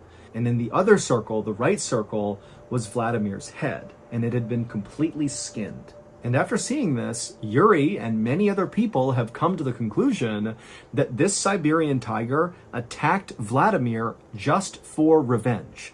That this tiger felt like, Vladimir was encroaching on its territory, it stole its boar kill, and then also Vladimir had shot the tiger, wounding it, which only incited the tiger more. And so finally the tiger laid a trap and caught Vladimir and ripped him to pieces and then displayed him for the search party to find. Yuri and his team would eventually find and kill this Siberian tiger. But by this point, the tiger had actually managed to kill at least one other hunter, and very much in the same way it killed Vladimir, by luring this hunter into a trap, and then pouncing and killing, and ripping the hunter to pieces, and then displaying them, basically warning other hunters not to come in here.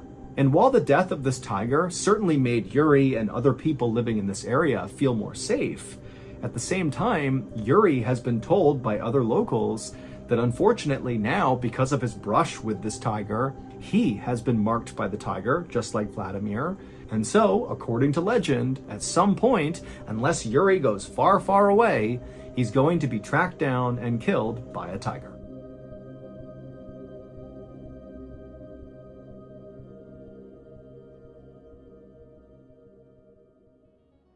Just a reminder, my very first book, MrBallen Presents Strange, Dark, Mysterious, The Graphic Stories, is out right now and shipping worldwide. You can find it wherever books or audiobooks are sold. This book is truly a brand new experience for anybody who's a fan of the strange, dark, and mysterious. We've never had a book before, so this is a big deal. It's a collection of 9 stories. Some are new, some are old, but they're all awesome. The artwork is incredible. The storytelling is just superb. So if you have not purchased your copy yet, or you haven't bought it for one of your friends yet, come on, go to book.ballenstudios.com or go to wherever books are sold and get a copy today. Again, that is book.ballenstudios.com or go to wherever books or audiobooks are sold to get your copy of our first book today. So that's going to do it. If you got something out of today's story, be sure to check out our podcast called the MrBallen Podcast, where we have hundreds more stories, a lot like this one, that are available to listen to right now. But many of them on this podcast are only available on the podcast. They are not on YouTube. Again, that podcast is called the MrBallen Podcast, and it's available on Amazon Music. Okay, we just wrapped up the 15-city live tour. Like, literally, this is my first day back in the studio. The tour was amazing, really. It was awesome. It was so good to meet the fans of the strange, dark, and mysterious in person. That was really cool. But I knew there was one story I had to tell, first off, once I got back in the studio, and it's the one I'm doing right now. It is the final story from the set list from the tour. So if you didn't see the tour, well, you're in luck. You're seeing the best story of the tour. Now, technically, we briefly covered this story like 4.5 years ago. However, it was terrible. I went back and looked at this video, and it was just poorly put together. It's like really short, and so many of the key parts of the story were just omitted because I didn't know what I was doing. But now I sort of do, and this story was completely broken down, restructured, rewritten, and the end result is this totally horrifying, like, encore story from the live tour that I really think, even if you've heard the OG before, you're gonna love this one. This one, by far, got the biggest reaction from the thousands and thousands of people that watched this live. Okay, so this is called What's in the Basement, and it's really good. But before we get into that story, if you're a fan of the strange, dark, and mysterious delivered in story format, then you've come to the right place because that's all we do, and we upload once a week. So if that's of interest to you, please tell the like button you're going to gift them tickets to my first ever live storytelling tour, but don't tell them you got them tickets that are mid-row floor seats to the Indianapolis show. Also, please subscribe to our channel and turn on all notifications so you don't miss any of our weekly uploads. Okay, let's get into today's story.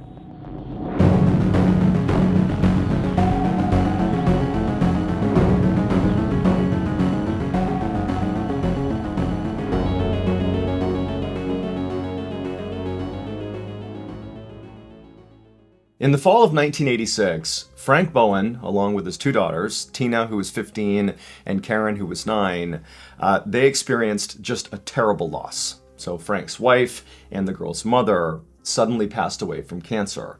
And so that in and of itself was obviously tragic and terrible. But what made it even worse is that, she had been a working mom, and her income was a vital part of just making ends meet in the Bowen household. And so as soon as she passed away, as much as Frank just wanted to be there for his girls to help them grieve the loss of their mother, he really couldn't. He started immediately having to pick up all these late night shifts at his job, again, just to make sure financially the family was whole. And so it's like within days of the mother passing away, Frank is out late at work, and these 2 poor girls are just stuck at home by themselves, just totally grief-stricken and alone. And so in October of that year, on one of those nights where Tina and Karen were home alone and their dad was out working late, these girls, you gotta remember, they desperately miss their mother. All they want is to just have one more interaction with her. They can't believe that she's gone. They were so close with her. It's like their whole lives have been turned upside down. And so on this night that they're home alone, putting themselves to bed, they start talking about how, man, I just wish there was just a way to communicate with mom. And at some point, one of the girls says, wait a minute, maybe there is a way to do that. So the girls owned a Ouija board, and a Ouija board is basically a way people believe they can speak to the dead. It looks sort of like a game board. It's got letters and numbers on it, and it's got a yes and a no on there. And there's this thing called a planchette, which is basically like this little free-floating dial, almost like a pointer that you can place on the board. And people that use the Ouija board will place their fingertips right on the edge of the planchette. And they will literally just say things like, if there are spirits in the room with me right now, give me a sign. And in theory, if there are, the spirits will move the planchette around so that people have their fingertips on it, but they're not controlling it. And it will move around the board and land on yes or no, or spell things out or give numbers. It's just a way people believe they can speak to the dead. And so Karen and Tina are like, why don't we get our Ouija board out and have a seance? Let's try to communicate with Mom and see if she manipulates the board and gives us a sign that she's here with us. And so, Tina and Karen, they get their Ouija board, they go down into the basement of their house, they lay it out, and they put their fingers on the planchette, and after a minute, one of the girls is like, hey Mom, are you here with us right now? And they have their fingers on the planchette, but nothing happens. So again, the girls kind of wait a minute, and they try again, Mom, if you're here with us right now, please, anything, just move it even a little bit, show us you're here with us right now. Nothing happens. And so over and over and over again for over an hour, the girls just sit there asking every combination of question they can possibly think of to try to elicit a response from their mother, who they so want to believe is like with them right now, sort of looking out for them. But no matter how earnestly and passionately they asked these questions, the planchette never moved. So the seance didn't work. And so the girls, it's not clear if they literally believed they were actually going to get a reaction from their mom, but, this was pretty disappointing. It was like another reminder that, Mom really is gone. And so they packed up their Ouija board, very frustrated, and they went upstairs to their respective bedrooms on the second floor of the house. They climb into bed, and they try to go to sleep. So their father is still out at work. He won't be home for some time, and the girls know this. They know that they are home alone until they fall asleep. And so they're laying in their bedrooms, it's totally dark, it's quiet, and as they're laying there, the girls begin to hear a tapping sound coming from somewhere in their house. Now, it was clear to them that the tapping was not coming from the floor of the house they were on. It was coming from somewhere either on the first floor or maybe down in the basement. But, at first, the tapping sounds didn't really alarm them at all. It just sort of sounded like, house sounds at night, the sound of machines whirring or clicking, or maybe branches outside striking the side of the house, or who knows what, but they seem sort of like harmless sounds that you would expect at night. However, as the tapping sort of persisted, it wasn't really consistent tapping sound, it was more sporadic, but it was consistently sporadic, like it was obvious whatever this was, it wasn't stopping. As that continued, the girls began to tune in more and more to it and started wondering, like, what is this? And at some point, the younger of the two girls, Karen, the 9-year-old, she started to get spooked. The sound was kind of freaking her out. And so she got out of her bed and she left her room. She goes down the hallway. She comes into Tina's bedroom and she goes up to her big sister and she's like, do you hear that tapping sound? And Tina's like, yeah, what is that? And so the two girls, they leave Tina's bedroom together. They go out into the hallway. They can still hear the tapping. It's kind of coming from downstairs somewhere. And the girls, they walk to the top of the stairs, basically looking down the stairwell that wraps down to the first floor. They can't see the first floor. They can only see, the halfway point, the landing. And they're hearing the tapping sound coming from somewhere down there. And the girls are just kind of listening, not really reacting. And at some point, one of the girls says, wait a minute. What if this tapping sound is Mom? What if the seance we did worked? What if she is here and now she's giving us a sign that she's with us right now? What if it's her? And so feeling sort of excited all of a sudden, one of the girls just says, Mom, is that you down there? And immediately there's a response. Tap, tap, tap. Something from downstairs is reacting to their question. And the girls are psyched. This is what they wanted when they did their seance. All they wanted was some interaction with their mother, and they think right now they're getting it. They're talking to their mom. And so after getting that tap, tap, tap response, one of the girls asks another question. Mom, if it's really you, give us another sign. Really show it's you. Tap, tap, tap. Something for sure is interacting with them downstairs. And the girls 100% believe it's their mother, and again, They are thrilled. And so the girls, they start walking down the stairs, firing off more questions to their mom. And even though some of their questions weren't really yes or no questions, they would always get that sort of tap, tap, tap response. Like, again, something is interacting with them. And as they made their way down to the first floor and they're hearing this tapping and they're sort of following it around, it eventually brings them to the head of the stairs that leads down into the basement. And they open up the basement door and they're asking more questions. They're getting those tap responses and it's clearly coming from downstairs. And even though the girls are really excited, it's gotta be mom, they weren't so confident that they were prepared to go down into the basement to follow after this tapping sound. So they sort of stopped at the top of the stairs, looking down into the basement. It's gotta be mom, but it's still a little bit frightening to go down there. And so they stayed there right above the stairs looking into the basement, just constantly asking questions and getting responses from down in the basement from mom. It was great. And eventually, after 30 minutes, 45 minutes, whatever it was, the tapping just stopped. The girls continued asking questions, but there was no longer any reaction from the basement. And so at that point, the girls, they're so excited. They really feel like they've been talking to their mom, and they're so jazzed up from this experience that they're like, we're not going to be able to sleep. And so the girls just stay awake in the kitchen until Frank comes home from work. And when Frank comes inside and he sees his girls are awake, it's like midnight or whatever it is, he's sort of surprised. But the girls rush up to him and they're like, Dad, you wouldn't believe it. We had this seance and we heard this tapping sound and we know it was Mom. Mom is with us right now. We were talking to her.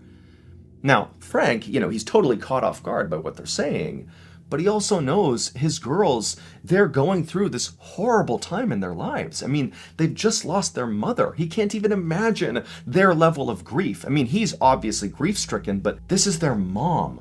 And so he's seeing his girls for the first time in what feels like a long time, looking really happy and excited, and they're telling him that tapping sounds in the house are their mother. And so Frank, he's not going to pick holes in what they're doing. He's not going to question, what's actually happening in the house. Instead, as soon as they tell him all this stuff, he just goes, you know what, girls? Of course your mom is here.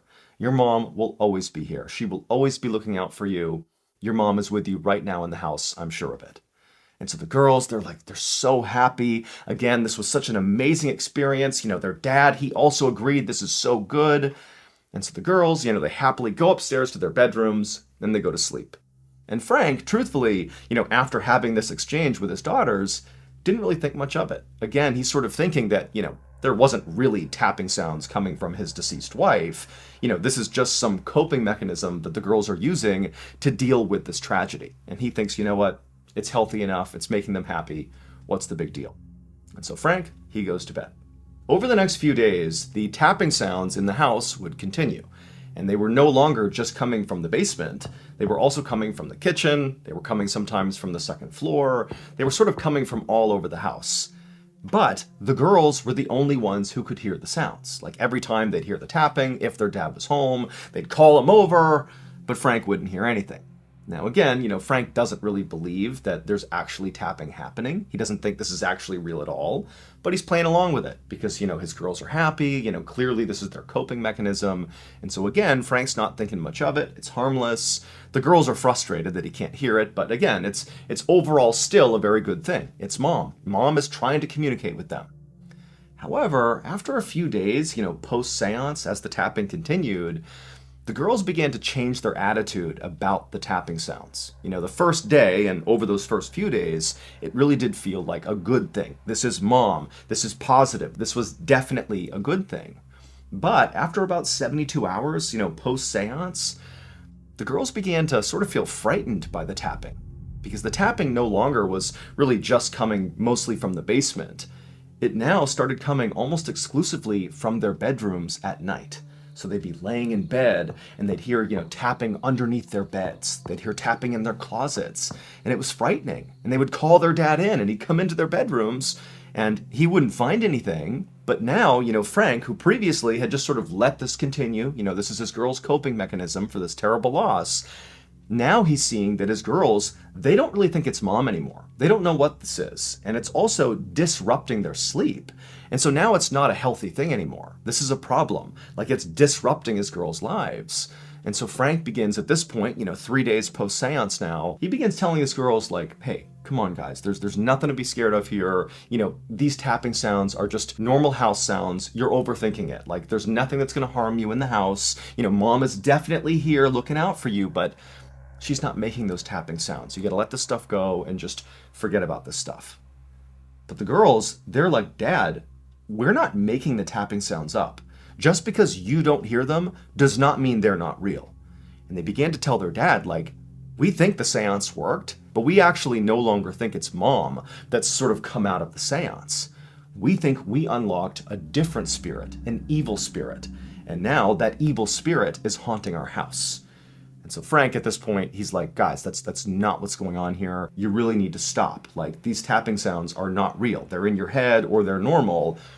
And so Frank and his daughters really began to fight over this because the girls, they know they're hearing sounds and Frank's like, I'm not. And so they're really starting to fight over it. The girls, they're getting more and more frightened just being in their house, in particular at night when these sounds would typically start. And so fast forward about a week after the seance, and now the girls really are so scared to be in their house because of this tapping, which they believe is now this evil spirit in their house. They're finding all sorts of excuses to just stay out of their house. Like when Dad's at work late, they're trying to stay at their friend's house and not be home because it was too frightening. And Frank, he's sort of at his wit's end with what to do with his girls because now this thing that's going on in the house, this delusion as he believed it was, that his girls were suffering from, it was really disruptive and unhealthy. And he began telling his girls, like, if you can't stop with this whole tapping delusion, you're going to have to go to grief counseling. Like, this is too much. And so, again, fast forward about a week here, and that's what's going on in the Bowen household. And on this particular day, the girls, Tina and Karen, they didn't have a place to go that night. They didn't have a friend who was available. And so they're home at their house alone. Frank's out for the night doing a late night shift. And the girls, they're in their kitchen just kind of hanging out. They're pretty anxious here. And they start to hear tapping sounds coming from the basement. Now, by this point, the tapping sounds were so common that just hearing the tapping sounds was not like this horribly frightening thing. It was just sort of this very unsettling thing where nobody knew what they were. And again, the girls think it's something evil.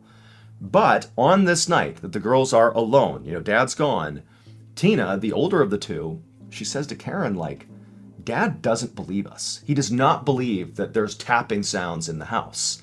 And so we, right now, need to go down in the basement and investigate. Because if we don't, no one's ever going to look into this. Like, nobody believes us. And Karen is horrified at the idea, Karen's the 9-year-old, of going down into the basement, to go see what this tapping is. But she doesn't want to be away from her sister. And so she's like, okay.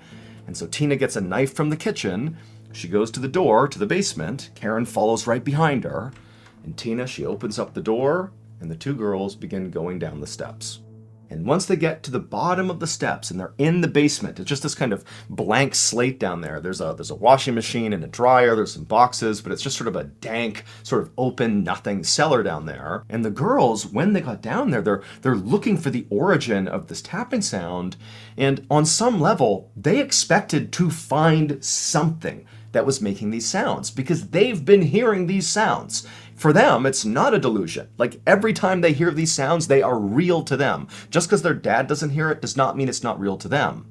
And if you look at the beginning, when they first started hearing the sounds, they thought it was their mom. And they never really fully investigated. They maybe didn't want to find out that, perhaps the tapping sound was, a washing machine or something, because that would destroy the illusion that it was their mom. So they never fully investigated then, and then the next few days after that, when it sort of transitioned and became a scary thing, the girls also never really investigated because it was scary now. They didn't want to know what was making this tapping sound. And so now, here we are a week into this, and they've gone down into the basement where they've heard the tapping sounds, and they're like prepared to see something that is making this sound, because it's real for them. Like maybe it's a raccoon or some animal that's gotten into their house, but there has to be something, because they hear these sounds. But now they're looking around this basement, and there's nothing. There's nothing that could possibly be making this sound, and the girls are horrified. And so after being down there only for a couple of minutes, Tina, who's got the kitchen knife, she's like, Karen, let's get out of here. Like, this isn't right. Let's get out of here. And so the girls turn around and they begin going back up the steps. And as they do, they noticed something on the stairway wall that they didn't see on the way down. Written in red on the wall are the words, "I'm in your closet, come find me." And when the girls see that, they are horrified. And they sprint up the stairs, they bolt out of their house, they go to their neighbor's house, start banging on the neighbor's door. The neighbor comes to the door and he's like, "What's going on?" And the girls are like, "Oh my God, we had this seance, we've been hearing tapping in the walls, and now somebody's written on the walls, we don't know what's going on." And the neighbor is so confused, really doesn't understand what's happening. And he's like, "Look, girls, just come into my house, you're safe here, we'll wait for your dad to come home, he'll know what to do." And so the girls, they're hysterical. They go into the neighbor's house, they shut the door, and they wait. And then a little bit later, Frank Bowen, their dad, he comes home. The neighbor immediately flags him down and calls him over. And he's like, "Look, here's what happened. Your girls came over. They said, something about writing on the walls. I don't know." And Frank's like, "Okay, all right." And he tells his girls, like, "Look, stay here. You're safe here. I'll go check the house and make sure nobody's in there."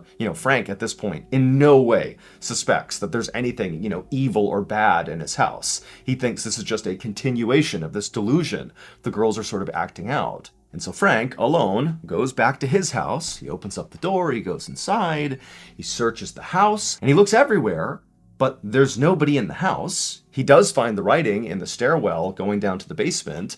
It does say, "I'm in your closet, come find me," but it's written in ketchup. And so after, again, searching the whole house and finding nothing other than this writing, Frank goes back over to the neighbor's house and he talks to his girls, and he's not mad at them. In some ways, he feels like all of this is basically his fault. Like, he should have handled this more aggressively at the beginning, and he let it get to this point. And so he tells his girls, like, "Look, I know that you wrote those words on the wall. I know that all of this is sort of a delusion that's playing out that started with, something good. You thought it was mom, but now it's become something that isn't good. It's disruptive. You've convinced yourself the house is haunted. And I'm very worried that this is a product of grief. Like, grief is leading you to do these things, and it needs to stop. And so starting tomorrow, you're going to go into grief counseling. We need professional help here to make sure you girls are taken care of. I should have done this from the beginning, so we're going to make that happen right now." Now, the girls knew they didn't write that on the wall. They're not making the tapping sounds, but they also knew their dad 100% didn't believe them, like zero, and it was not going to change. And on some level, they think maybe there's truth to what he's saying. Maybe they are so grief-stricken that they've convinced themselves of things that are not real. And so in this sort of vulnerable moment where the girls are totally upset about what they've seen and what they've heard, they just tell their dad, "Fine, whatever, we'll go to grief counseling." And so sure enough, the next day, the girls would start grief counseling, and right away, all the tapping in the house, all the writing on the walls, all that stuff stopped. Peace returned to the Bowen household, at least at first.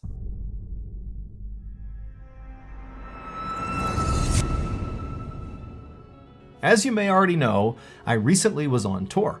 Me and my team spent 4 weeks traveling in a bus around the country, telling stories live to thousands of people. It was totally incredible and surreal. But I've got to say, the best part of the whole experience was just getting to interact with you all in person, fans of the strange, dark, and mysterious. And also, pretty much everybody turned out in flannel. It was like a sea of thousands of people rocking the flannel. Because basically at this point, the official uniform of the strange, dark, and mysterious is the flannel. And guess what? I have a surprise for you that has to do with flannel just in time for the holidays. I am so excited to share that our brand new official MrBallen flannel is now for sale on shopmrballen.com. But hurry, because quantity is limited. This is a first come, first served situation. But it's not just a flannel. We actually have a whole new collection for the holiday season, and they include things like the MrBallen Christmas sweater. We also have a hat, we have a hoodie, there's a blanket, like a flannel blanket, there's ornaments, there's stickers, there's pins, and much more. But don't wait too long to buy this stuff, because this is a holiday drop, which means if you want it in time for the holidays, you gotta order now. So again, head on over to shopmrballen.com to pick up your official MrBallen flannel, along with all the other great stuff we're dropping for the holiday season. I can't wait to see some of you guys rocking the flannel the next time I go on tour. Happy holidays, everybody. Okay, back to the story.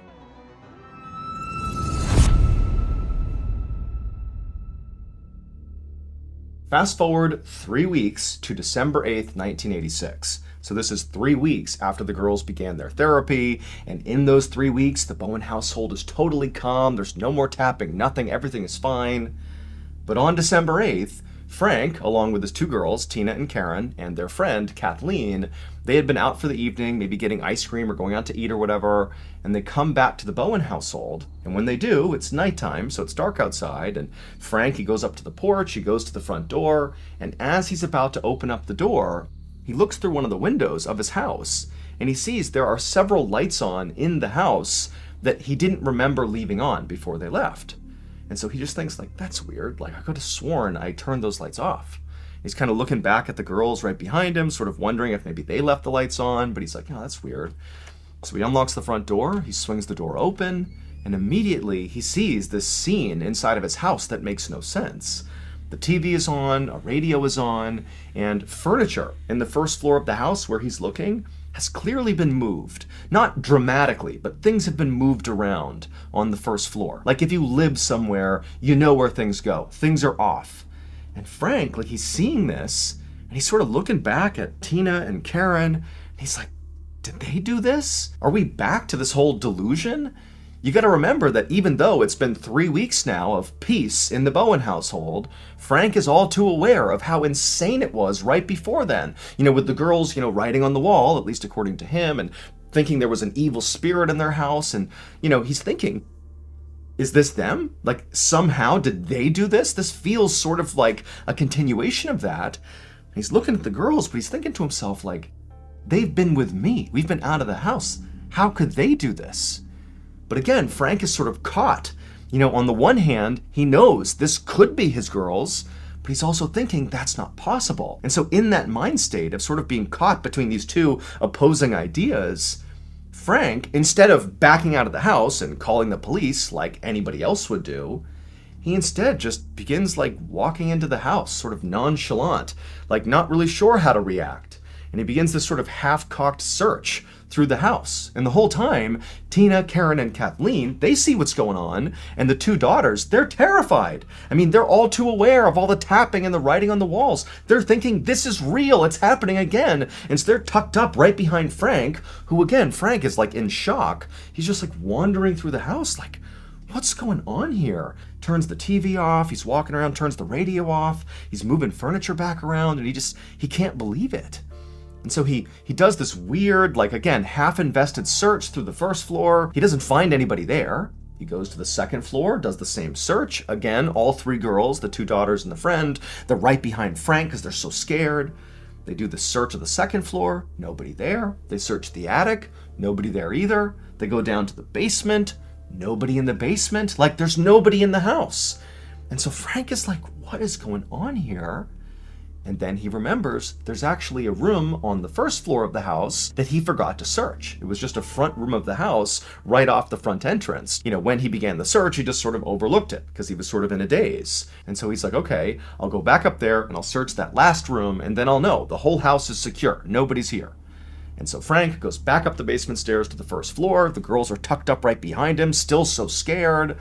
And he makes his way towards this room, and this room overlooks the front of the property. There are windows looking out to the road. It's just you walk in, there's windows, there's the front of the house, and there's a little closet over to the left. It's like a sitting room. And so Frank, he goes into this room, and right away he sees on the wall right in front of him, written in shaving cream, are the words, "Marry me." And so Frank, he walks over to the words, and he's staring at them, being like, what is this? Like, who wrote this?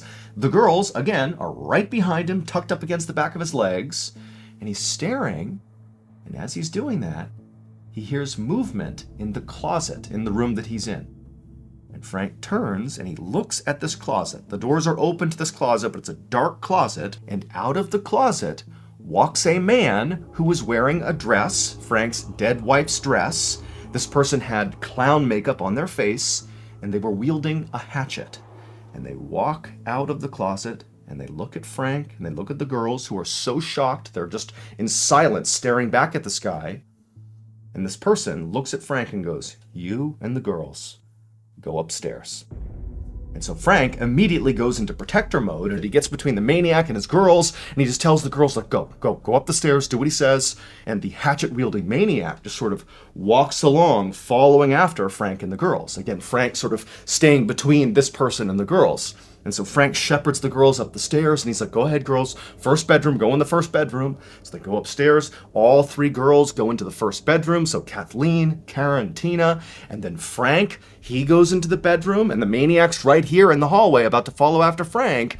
And as soon as Frank gets in the door, Frank shuts the door and holds it shut, and there's suddenly this struggle between the maniac in the hallway and Frank. The maniac's trying to get in, there's this vicious struggle, and Tina, who's already in this bedroom, just turns, runs, and leaps out the second floor window. And so she smashes to the ground, she runs next door to that neighbor's house, she slams on the door, the neighbor comes out, and Tina's screaming about, there's someone in my house! And so the neighbor at this point knows this is a real emergency, they call the police, and then minutes later, the police show up, and when they get there, they look up at the Bowen household, and Frank Bowen is leaning out of that second floor bedroom, and he's screaming to the police, hey, there's somebody in here, he was just at my door, he's gone, I don't know where he is. And police, they get over, they put a ladder up to the window, Frank comes down, they get the other two girls down, so everybody is safely out of the house now. They've been moved over to that neighbor's house, and now the police are going to go into the Bowen household to find this dress-wearing, hatchet-wielding, clown makeup-wearing maniac.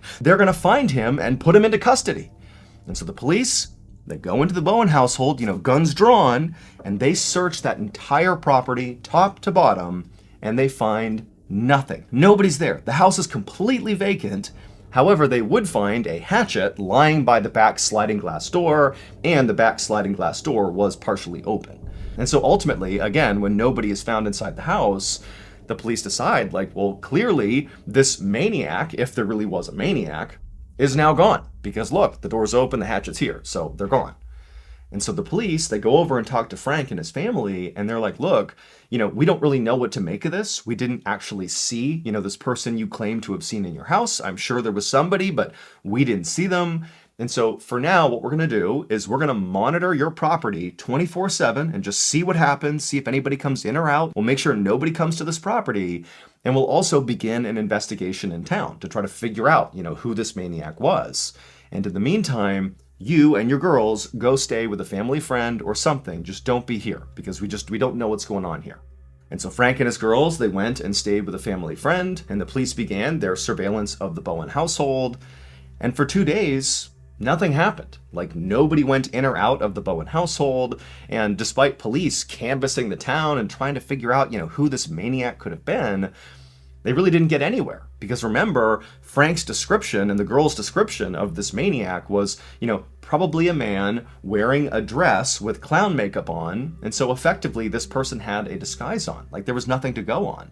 So they couldn't find anybody in town, there was no leads, and nobody has come to this house, and they're communicating with Frank Bowen the whole time. Basically, nothing's coming of this case. And so finally, 48 hours after, confronting this maniac in the closet, Frank and his girls, they've been at the family friend's house this whole time. And Frank's like, you know what, it'd be great to get my toiletries and a few other things from my house, because basically they evacuated their house and didn't get a chance to pack or anything. And Frank's thinking, nothing's going on at the house. There's no leads in this case. It's got to be safe to go back to my house for a minute and get the things I need. And so he tells his girls to stay with his family friend, and Frank, by himself, goes over to his house, and it's broad daylight, and he's expecting to find a police officer, who's monitoring his property, and he can tell the officer, hey, I'm just going in real quick to get my stuff, and they would, let him go in and do that. But when he got to his house, he looked around, and he didn't see any police officer outside the property watching the property. And he's thinking, that's pretty weird. They told me they've been watching my property 24/7, where are they? But Frank's like, that's weird, whatever. So he gets out of his car and begins walking towards his front door. But as he's walking, for a second, out of the corner of his eye, he can swear he can see somebody moving in the second floor of his house. But when he looked up, nobody was there. But he was certain somebody had been moving around up there. And Frank's thinking to himself, wait a minute. Are the police monitoring my house from the inside? Is that what they've been in my house? I could have sworn they said they were out of my house. And Frank's like, you know what, just in case, I need to call the police because I don't want to walk in there and startle an armed police officer who's basically looking for an intruder. And so Frank, he goes to that neighbor's house and uses their phone, and he calls the police, and he's like, hey, are you in my house? Is that what you guys have been doing? You've been monitoring my house from the inside? And they're like, no, we have been watching it from the outside. Very likely what's happened here is you've arrived at your house at the exact moment when there is turnover happening between the police officers who are watching it from the outside. Meaning the officer who's been watching your house must have just left, and the incoming officer who will be taking over the next shift is probably on their way, or maybe they're there right now. And in fact, what you should do, Frank, is hang up with us, go back to your property, and very likely the officer will be there or be there soon, and you can talk to them and have them search your house just in case to make sure nobody's in there. And so Frank says, okay, he hangs up the phone, he goes outside, and sure enough, now there is clearly a police officer in a car outside of his property. So Frank goes over and, explains the situation to the officer, and the officer's like, no one's going inside your property. Literally, we have watched this property 24/7, save for a couple of minutes here and there when we're doing turnover, but nobody's gone in or out of your property.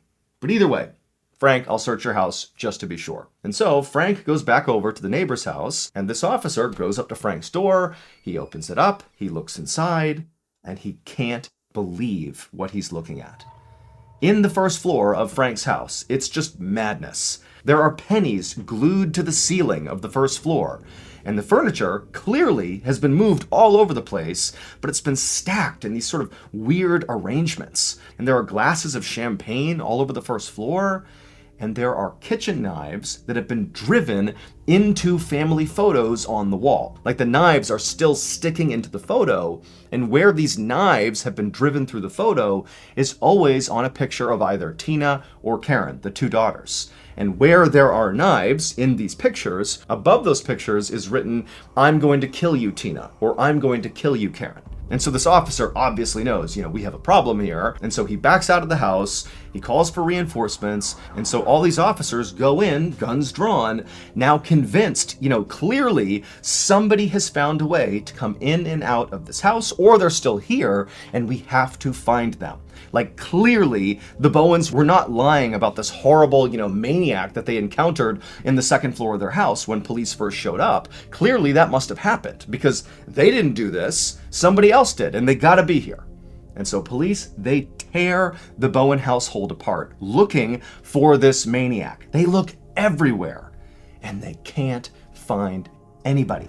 There's nobody in the house. And on top of that, it had snowed outside, and before they went in, they made sure they walked around the property to see if there were footsteps coming in or out of the property, and there wasn't. Like, it's not possible what they're seeing. But they've now torn the house up, looking for anything, and they found nothing. Other than, again, the madness they've seen with the furniture, the writing, the knives. That's all they've found.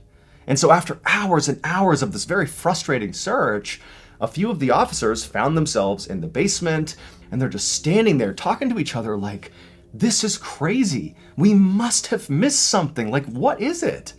And at some point, one of those officers who was having that conversation, he had his hand resting on the washing machine, and he's just sitting there like, yeah, what did we miss? What did we miss? And suddenly, as he's leaning against the washing machine moved. And so suddenly there's this gap that's been created by moving the washing machine, and the officer looks at the wall where the machine had been sitting before, and clearly there is a hole on the wall.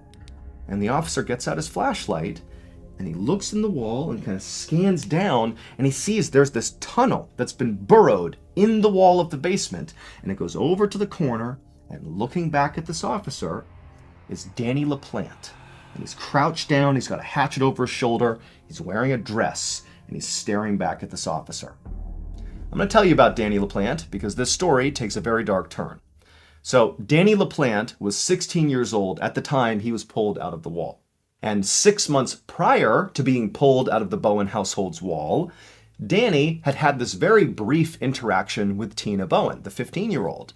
Apparently they went to school together or had some interaction in town, but Danny had sort of fallen in love or had some sort of romantic interest in Tina, and he felt like Tina had rejected him.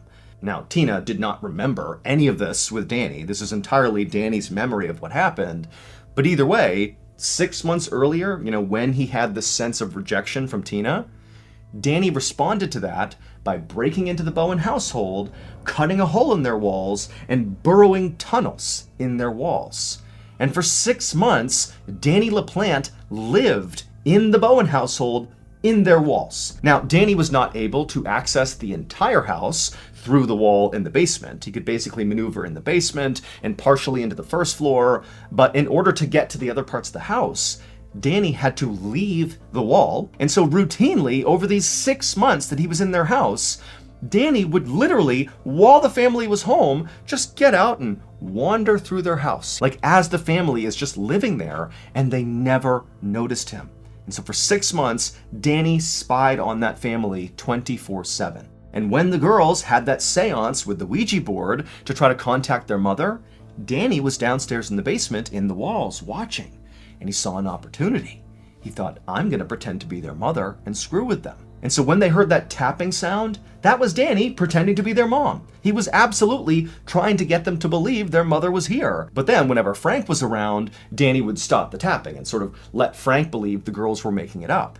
And then gradually, Danny sort of transitioned from it's your mom and it's good to actively trying to terrify the girls. He began tapping at all hours of the night. He began sneaking out of the wall, going upstairs to the girls' bedroom, flicking the undersides of their beds, going in their closet, tapping in their closet, and then making sure to be hidden or escape before Frank came in. I mean, this is absolutely psychotic behavior, but it gets worse. So Danny is taken out of the walls and he's arrested, but then 10 months later, when he is awaiting trial, Danny is released on bail. And while he is on bail, he would sneak into another family's house in Massachusetts, the Gustafsons' house, and unfortunately, that family would not escape Danny. Danny would murder 3 members of that family for really no particular reason. He just picked a family and killed them. And so very likely, if Tina had not leapt out of the second floor window when Danny revealed himself in that dress with the hatchet and got them to go up to that bedroom, if Tina hadn't leapt out and if Frank hadn't held off the door like that, almost certainly Danny was corralling that family into that room to kill them with the hatchet. But Tina basically saved their lives. As of this video, Danny LaPlante is still alive and he's serving multiple consecutive life sentences, and he actually recently was put up for parole. He didn't get it, he did not get parole, but during his hearing for his parole, when he was rejected, he was determined to be one of the most psychopathic inmates in the entire prison system. And now, here is a clip from the latest episode of Redacted. Enjoy. On June 7, 1998, CNN News Group CEO Tom Johnson sat at his desk in his corner office, overlooking the massive newsroom in Midtown Atlanta. Below him, the workspace buzzed with energy. Journalists darted between desks, and banks of monitors flickered with breaking news reports. Johnson was in his element and loved his job. He was known as a no-nonsense leader, and he was well respected by his team. In the nearly 20 years since CNN first launched, the 24-hour cable network had become the most influential source in television news. It changed the landscape for how people learned about breaking news, with correspondents all over the world ready to report at a moment's notice. It was Johnson's job to build on CNN's dominance and drive up the ratings. Johnson turned when he heard a tap on his door. His secretary rushed in and said he had a call from a retired general who was CNN's military analyst. She warned him that the general sounded annoyed, but Johnson was used to putting out fires and dealing with people who were upset, so his secretary's warning didn't alarm him. As soon as Johnson picked up the phone, the general's bristling tone made it clear he was outraged. He told the CEO he'd received some disturbing news. The general had been informed that a segment about a covert military operation in Southeast Asia was scheduled to air on CNN the next night. And apparently this report contained wild allegations about the U.S. military gassing villages, killing American soldiers, and even innocent civilians. Johnson tried to respond, but couldn't get a word in. The general railed that neither he nor CNN's other top military analyst had been consulted about such a damning report. Johnson took a deep breath and said that the general was right. They did plan to air a segment tomorrow night about a covert military operation during the Vietnam War. It was the first episode of a new show called CNN Newsstand, a collaboration with Time magazine. Johnson assured him the story had taken almost a year of careful investigative journalism, but nothing Johnson said swayed the general. He insisted they pull the show. Johnson wasn't about to back down either. Too much work had gone into the episode about a secret military operation called Operation Tailwind. Besides, CNN had already been promoting it heavily. It was simply too late to pull. There was silence on the other end. Then the general spoke in an ominous tone. He told Johnson he was about to make the biggest mistake in the history of CNN. Johnson stood his ground. He ended the call by saying that the story was going to be a bombshell. Johnson would be right, but the story would explode in a way he never saw coming.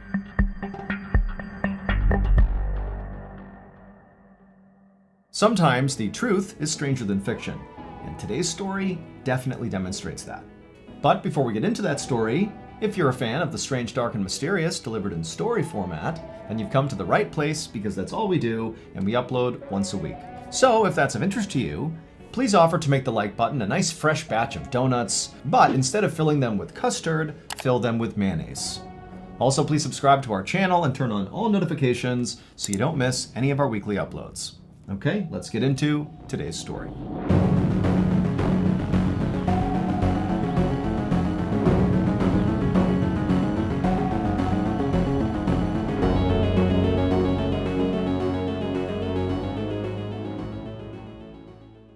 On the afternoon of July 18, 1997, a man was driving down a road surrounded on both sides by trees in a rural part of Wisconsin called Douglas County. There were no other cars on the road, and so this guy was driving pretty fast. And as he rounded this bend in the road, something out the passenger side window on the side of the road in the grass caught his eye. He couldn't tell what it was, but it was a pretty big object, and after he drove right past it, he just couldn't stop thinking about it. Like, whatever it was, it just seemed out of place. And so for whatever reason, this man felt compelled to actually stop and go see what it was.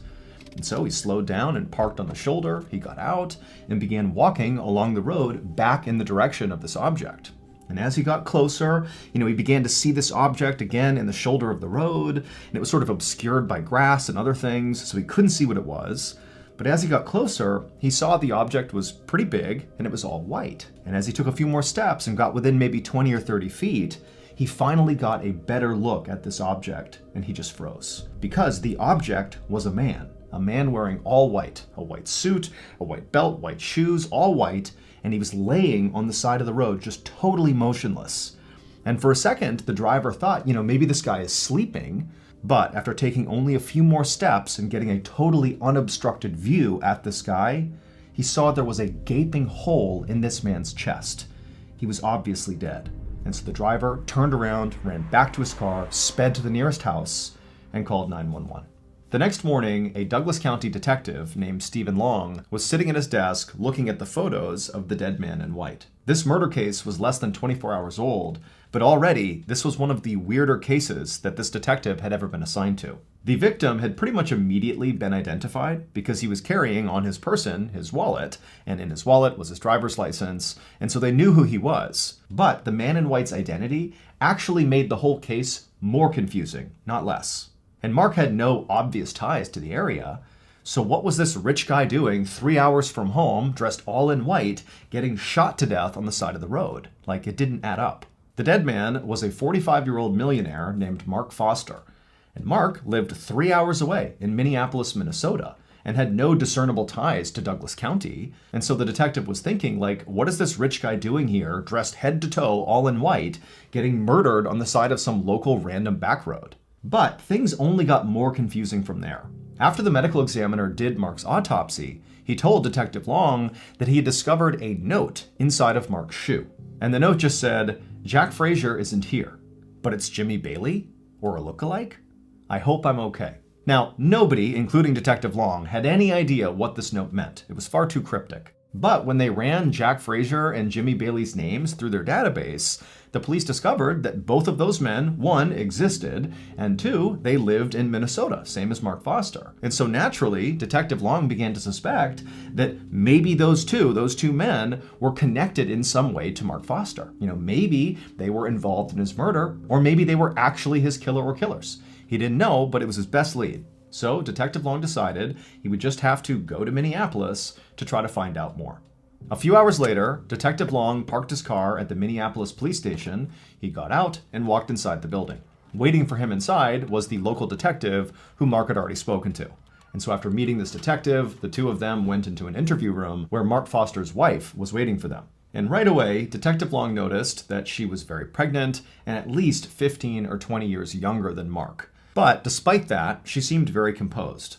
It would turn out she had already been told about her husband's death, and she was basically resigned to the fact that she was here to try to answer questions to figure out what happened. And so the detective sat down and they began to interview her.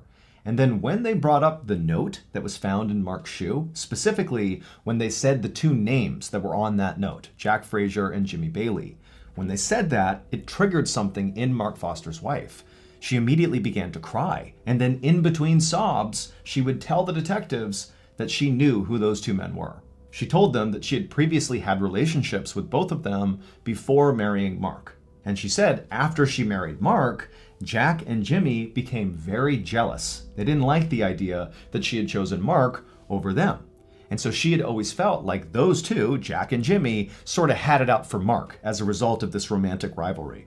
After the interview with Mark's wife ended, Detective Long began to think that, despite this case appearing on the surface to be very odd and confusing, that perhaps in reality, it was quite simple. Maybe Jimmy and Jack were so jealous of Mark that they killed Mark. I mean, based on what Mark's wife had just told them in the interview about them being romantic rivals of Mark, and also the fact that that note was in Mark's shoe and named those two men, it certainly seemed very possible. But over the next couple of days that Detective Long began digging into this theory, that theory fell apart. Because it would turn out Jack Frazier and Jimmy Bailey had absolutely airtight alibis. They simply couldn't have been the killers. Now, Detective Long was obviously frustrated. He felt like he really had it here. But he was not deterred. He decided his next move would be to try to better understand his victim. To this point, he had already interviewed a lot of Mark's friends and family, but something he had not done yet was simply go to Mark's house and have a look around. So Detective Long got a search warrant, and on July 29th, roughly a week after Mark was killed, Detective Long, along with another detective, pulled up in front of Mark Foster's large two-story home in the middle of a quiet suburban neighborhood. Now, from the outside, the home looked totally ordinary relative to its neighbors. But once they got inside the house, it was anything but. The detectives made their way up to the front door and knocked, and a few seconds later, Mark Foster's wife opened up the door and let them inside. And right away, Detective Long is looking around, and he's seeing all over the walls on the first floor of the house are these graphic pictures and paintings of naked people. And then in addition to that, on some of the coffee tables and various surfaces on the first floor, right when you walk in, are all these pornographic magazines and books everywhere. And Mark's wife didn't acknowledge any of it. She acted like it was completely normal to have all this stuff right in the front part of your house. And so the two detectives are looking at each other as, Mark's wife is leading them on this tour through the first floor. And at some point, Detective Long just said, "Hey, Mrs. Foster, why don't you have a seat on the couch and you just let us take a look around your house on our own?" And so she said, okay. She sat down on the couch, and then the two detectives, they left the living room, went back to the front of the house, and made their way upstairs. And once they got upstairs, they found the master suite, and there was all this bondage gear inside. There were leather straps attached to the bedposts, there was whips and handcuffs, there was also additional pornographic material in there. But, considering what the detectives had seen downstairs, this sort of felt on par for this house.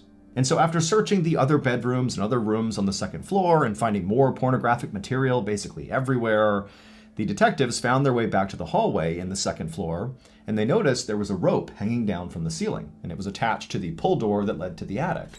And so the two detectives, they walked over, they pulled the rope down, it revealed this fold-out set of stairs that came down from the attic, and once those were in place, the two detectives began climbing up. And once they got up there, they discovered that this attic was not a storage space like many attics are in American homes. Instead, this attic was a fully functional room that sort of resembled like a satanic dungeon of sorts. All the walls were totally jet black, and there were all these burned out candles all over the place and tarot cards littering the floor. And on the back of the attic, basically all the way on the other side, there was what appeared to be an altar that sort of overlooked the entire room. And on the altar were more candles, and there was a voodoo doll. I mean, it's totally creepy, and the two detectives are looking at each other like, what's going on here? And so the detectives, they climbed all the way into the attic, and then slowly began walking across towards the altar. And when they got close enough to actually see the altar up close, they just froze. Because sitting on the altar, in addition to the candles and the voodoo doll, were 2 business cards. Their own business cards. Hey, it's MrBallen here, and I am so excited to tell you all about a brand new podcast from Ballen Studios called Redacted: Declassified Mysteries, hosted by the incredible Luke LaManna. From covert government experiments to bizarre assassination attempts, Redacted dives deep into the astonishing true stories of uncovered secrets, lies, and deception within the world's most powerful institutions. Governments and military services around the globe have always cloaked themselves in secrecy. But history shows that when you try too hard to hide something, it only makes people more curious. Luke and his team have spent months researching these totally true and thoroughly twisted tales, guaranteed to keep you on the edge of your seat. Stories like the mind-bending truth behind Operation Paperclip, where former Nazi scientists were smuggled into America to advance US technology and intelligence during the Cold War. Or the shocking story of Charles Manson and the CIA, revealing how a notorious cult leader might have been entangled in a web of covert operations. Trust me when I tell you, the stories are real and the secrets are shocking. Follow Redacted: Declassified Mysteries with Luke LaManna on the Wondery app, or wherever else you get your podcasts. You can listen ad-free right now by joining Wondery Plus in the Wondery app or on Spotify.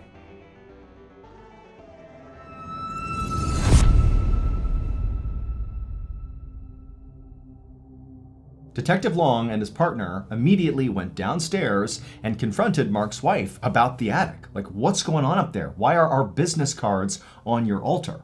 But Mark's wife, the second that attic was mentioned, went silent. She refused to speak about anything to do with the attic. And so after a minute, realizing this conversation was going nowhere, Detective Long and his partner called for backup. And as they waited for backup, the two of them stepped away from Mark's wife and began speculating, like, is this a cult? Was Mark a part of a cult that ran it out of his attic? Like, what's going on here? And are we being targeted by the cult? Is that why our names are on the altar? A few minutes later, backup arrived, and they would do a much more extensive search of the property. But other than finding more pornographic materials and, bondage gear, there really wasn't anything else substantive that connected Mark or his wife to what happened to Mark, or what Mark was even doing in this house. Was he in a cult? They didn't know. And so ultimately, Detective Long and his partner told Mark's wife, who still is being quiet at this point, that she should not leave town because they were going to follow up with her soon. Now, in fairness, Detective Long couldn't tell if Mark's wife was being silent and not talking about what was going on in her house because, she was complicit in some way in what happened to Mark, or if she was maybe being threatened by somebody and she was afraid to talk. They didn't know. But either way, after leaving the property after the search was over, Detective Long and his partner felt like their next move was to try to learn more about cults. They needed a cult expert. And it just so happened there was an occult bookstore very close to Mark's house. And so they decided they would start there. And right away, their decision to go to that bookstore paid dividends, but not how the detectives expected. It would turn out the owner of that bookstore was indeed a cult expert. But much more importantly, and relevant to this case, was that the owner happened to personally know Mark Foster. And he told the detectives that Mark came to his bookstore all the time, and also the owner said he knew a bunch of Mark's friends. And so by the time the detectives left the bookstore, they had learned a little bit about cults, but more importantly, they left with a list of names the owner had given them of known associates of Mark Foster who maybe were involved in whatever was going on in Mark's house. And so maybe they had information about what happened to Mark. The detectives were able to track down everybody on this list very quickly, and they were all young people in their 20s. And in each of the interviews they conducted, each of these young people were very open about being in what they called a religious group that they said Mark was a part of as well. Now, the detectives theorized that this religious group was very likely a cult, like they believed, but they didn't call it a cult. They called it a group. But the detectives didn't let up. They kept pressing these people until eventually a new name surfaced, Greg Freisner. Now, none of these people said Greg was in charge of the cult. Instead, they just sort of said, well, talk to Greg if you want more information about our group. The detectives naturally began to wonder if this Greg person was the cult leader, or maybe he was Mark's killer, or maybe he was both.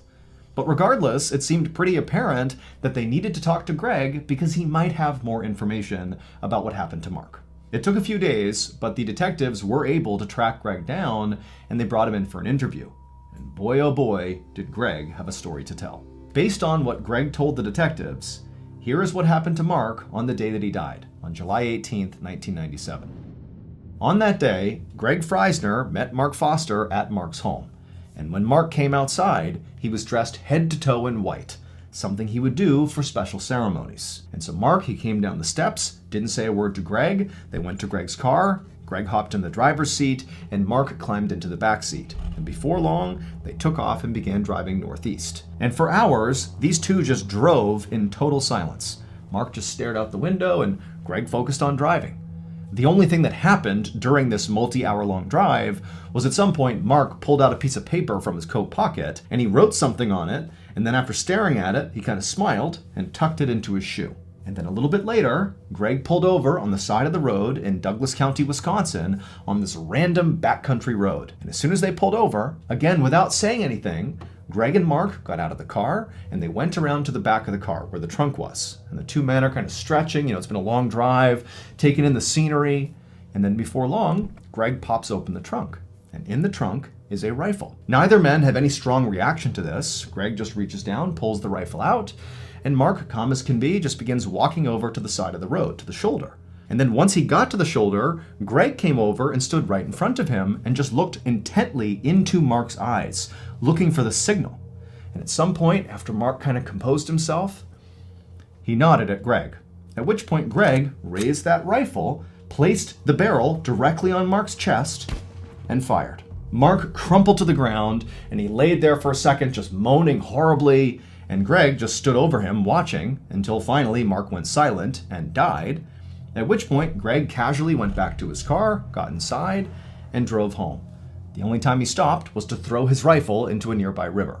But once Greg got home, he was overjoyed because he knew the sacred ritual he had just carried out with Mark had been a total success. It had gone exactly to plan. It would turn out Mark Foster was absolutely a member of that religious group, the cult, if you will. Except he was not just a member. He was the cult's leader. And Mark is the one who orchestrated his own death. However, Mark did not view his death as him actually dying. Quite the opposite. We celebrate life as we celebrate death. Death is nothing to be afraid of. Death is a great crossroads, a change in attitude, a change in longitude, a change in the way that we perceive our spirit. When we reach that portal, they'll ring some golden bells.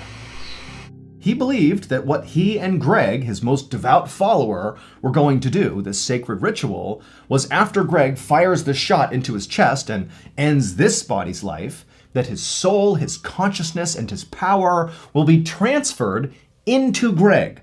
Basically, his soul will go into Greg. And Mark believed once this transfer happened, that basically he would be immortal, that his soul would never die. It would stay in Greg and then maybe at some point get transferred to somebody else, but basically he would be here forever. The bizarre note that was found in Mark's shoe, the note that he wrote and stuffed in there, that note was designed to throw police off the trail. He knew that he was having Greg murder him, again for this ritual, but he wanted to make sure Greg didn't get caught. And so he wrote on the note very specifically Jack Frazier and Jimmy Bailey. Those two people he hated. He hated that they had been in past relationships with his wife, and they hated him. And so he figured if he was going to create a scapegoat for his murder, who better than his romantic rivals? They had nothing to do with it. He just named them in that cryptic note to get them in trouble. As for all the pornography and bondage gear that was found inside of Mark's home, well, that all played a role in Mark's cult as well. He was a firm believer that the more sex he had with his followers, often multiple followers at the same time, the more powerful he would become. As for the detective's business cards found on the altar up in the attic, those were very likely placed there by followers of Mark, so members of the cult, in an effort to potentially, thwart their efforts to solve the case. They might have believed that by placing those on there and performing various rituals, that somehow would prevent them from solving the case. We don't know for sure. That's the theory around why they were there. But obviously that didn't work because the detectives solved the case. Greg Freisner would ultimately be found guilty for playing a role in Mark's death. He obviously was the trigger man, and so he was sentenced to 10 years in prison. As for Mark's wife, although she definitely knew about the cult and may have been a participant, there was never any evidence that actually connected her to Mark's murder, and so she was never charged with any crime.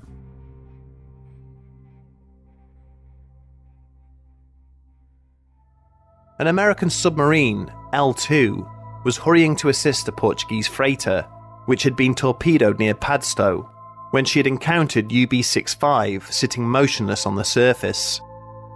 As Lieutenant Augustine Grant prepared to give the order to sink the unsuspecting enemy vessel, he paused momentarily. Through his binoculars, he could see that the German submarine was already listing heavily to one side in the water.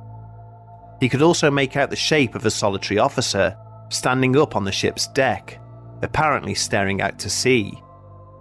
Before his excited men had even finished loading their submarine's torpedo tubes, Grant observed UB-65 suddenly shake, violently, as if she had been hit by a huge explosion, before she sank beneath the waves. For the next hour, the American vessel sailed back and forth, searching for survivors, but there were none. The haunted submarine had taken her entire crew down with her to her grave, and almost 90 years would pass before she was ever seen again. So that's going to do it. If you enjoyed today's story and you're looking for more strange, dark, and mysterious content, well, check out all of our Ballen Studios podcasts. We have the Mr. Ballen podcast, Mr. Ballen's Medical Mysteries, Bedtime Stories, Wartime Stories, Run Fool, and our newest show, Redacted. All you have to do is look up Ballen Studios on whichever podcast platform you prefer, and there you go. You have hundreds of hours of strange, dark, and mysterious content to binge. Thank you all very much. Until next time, see ya.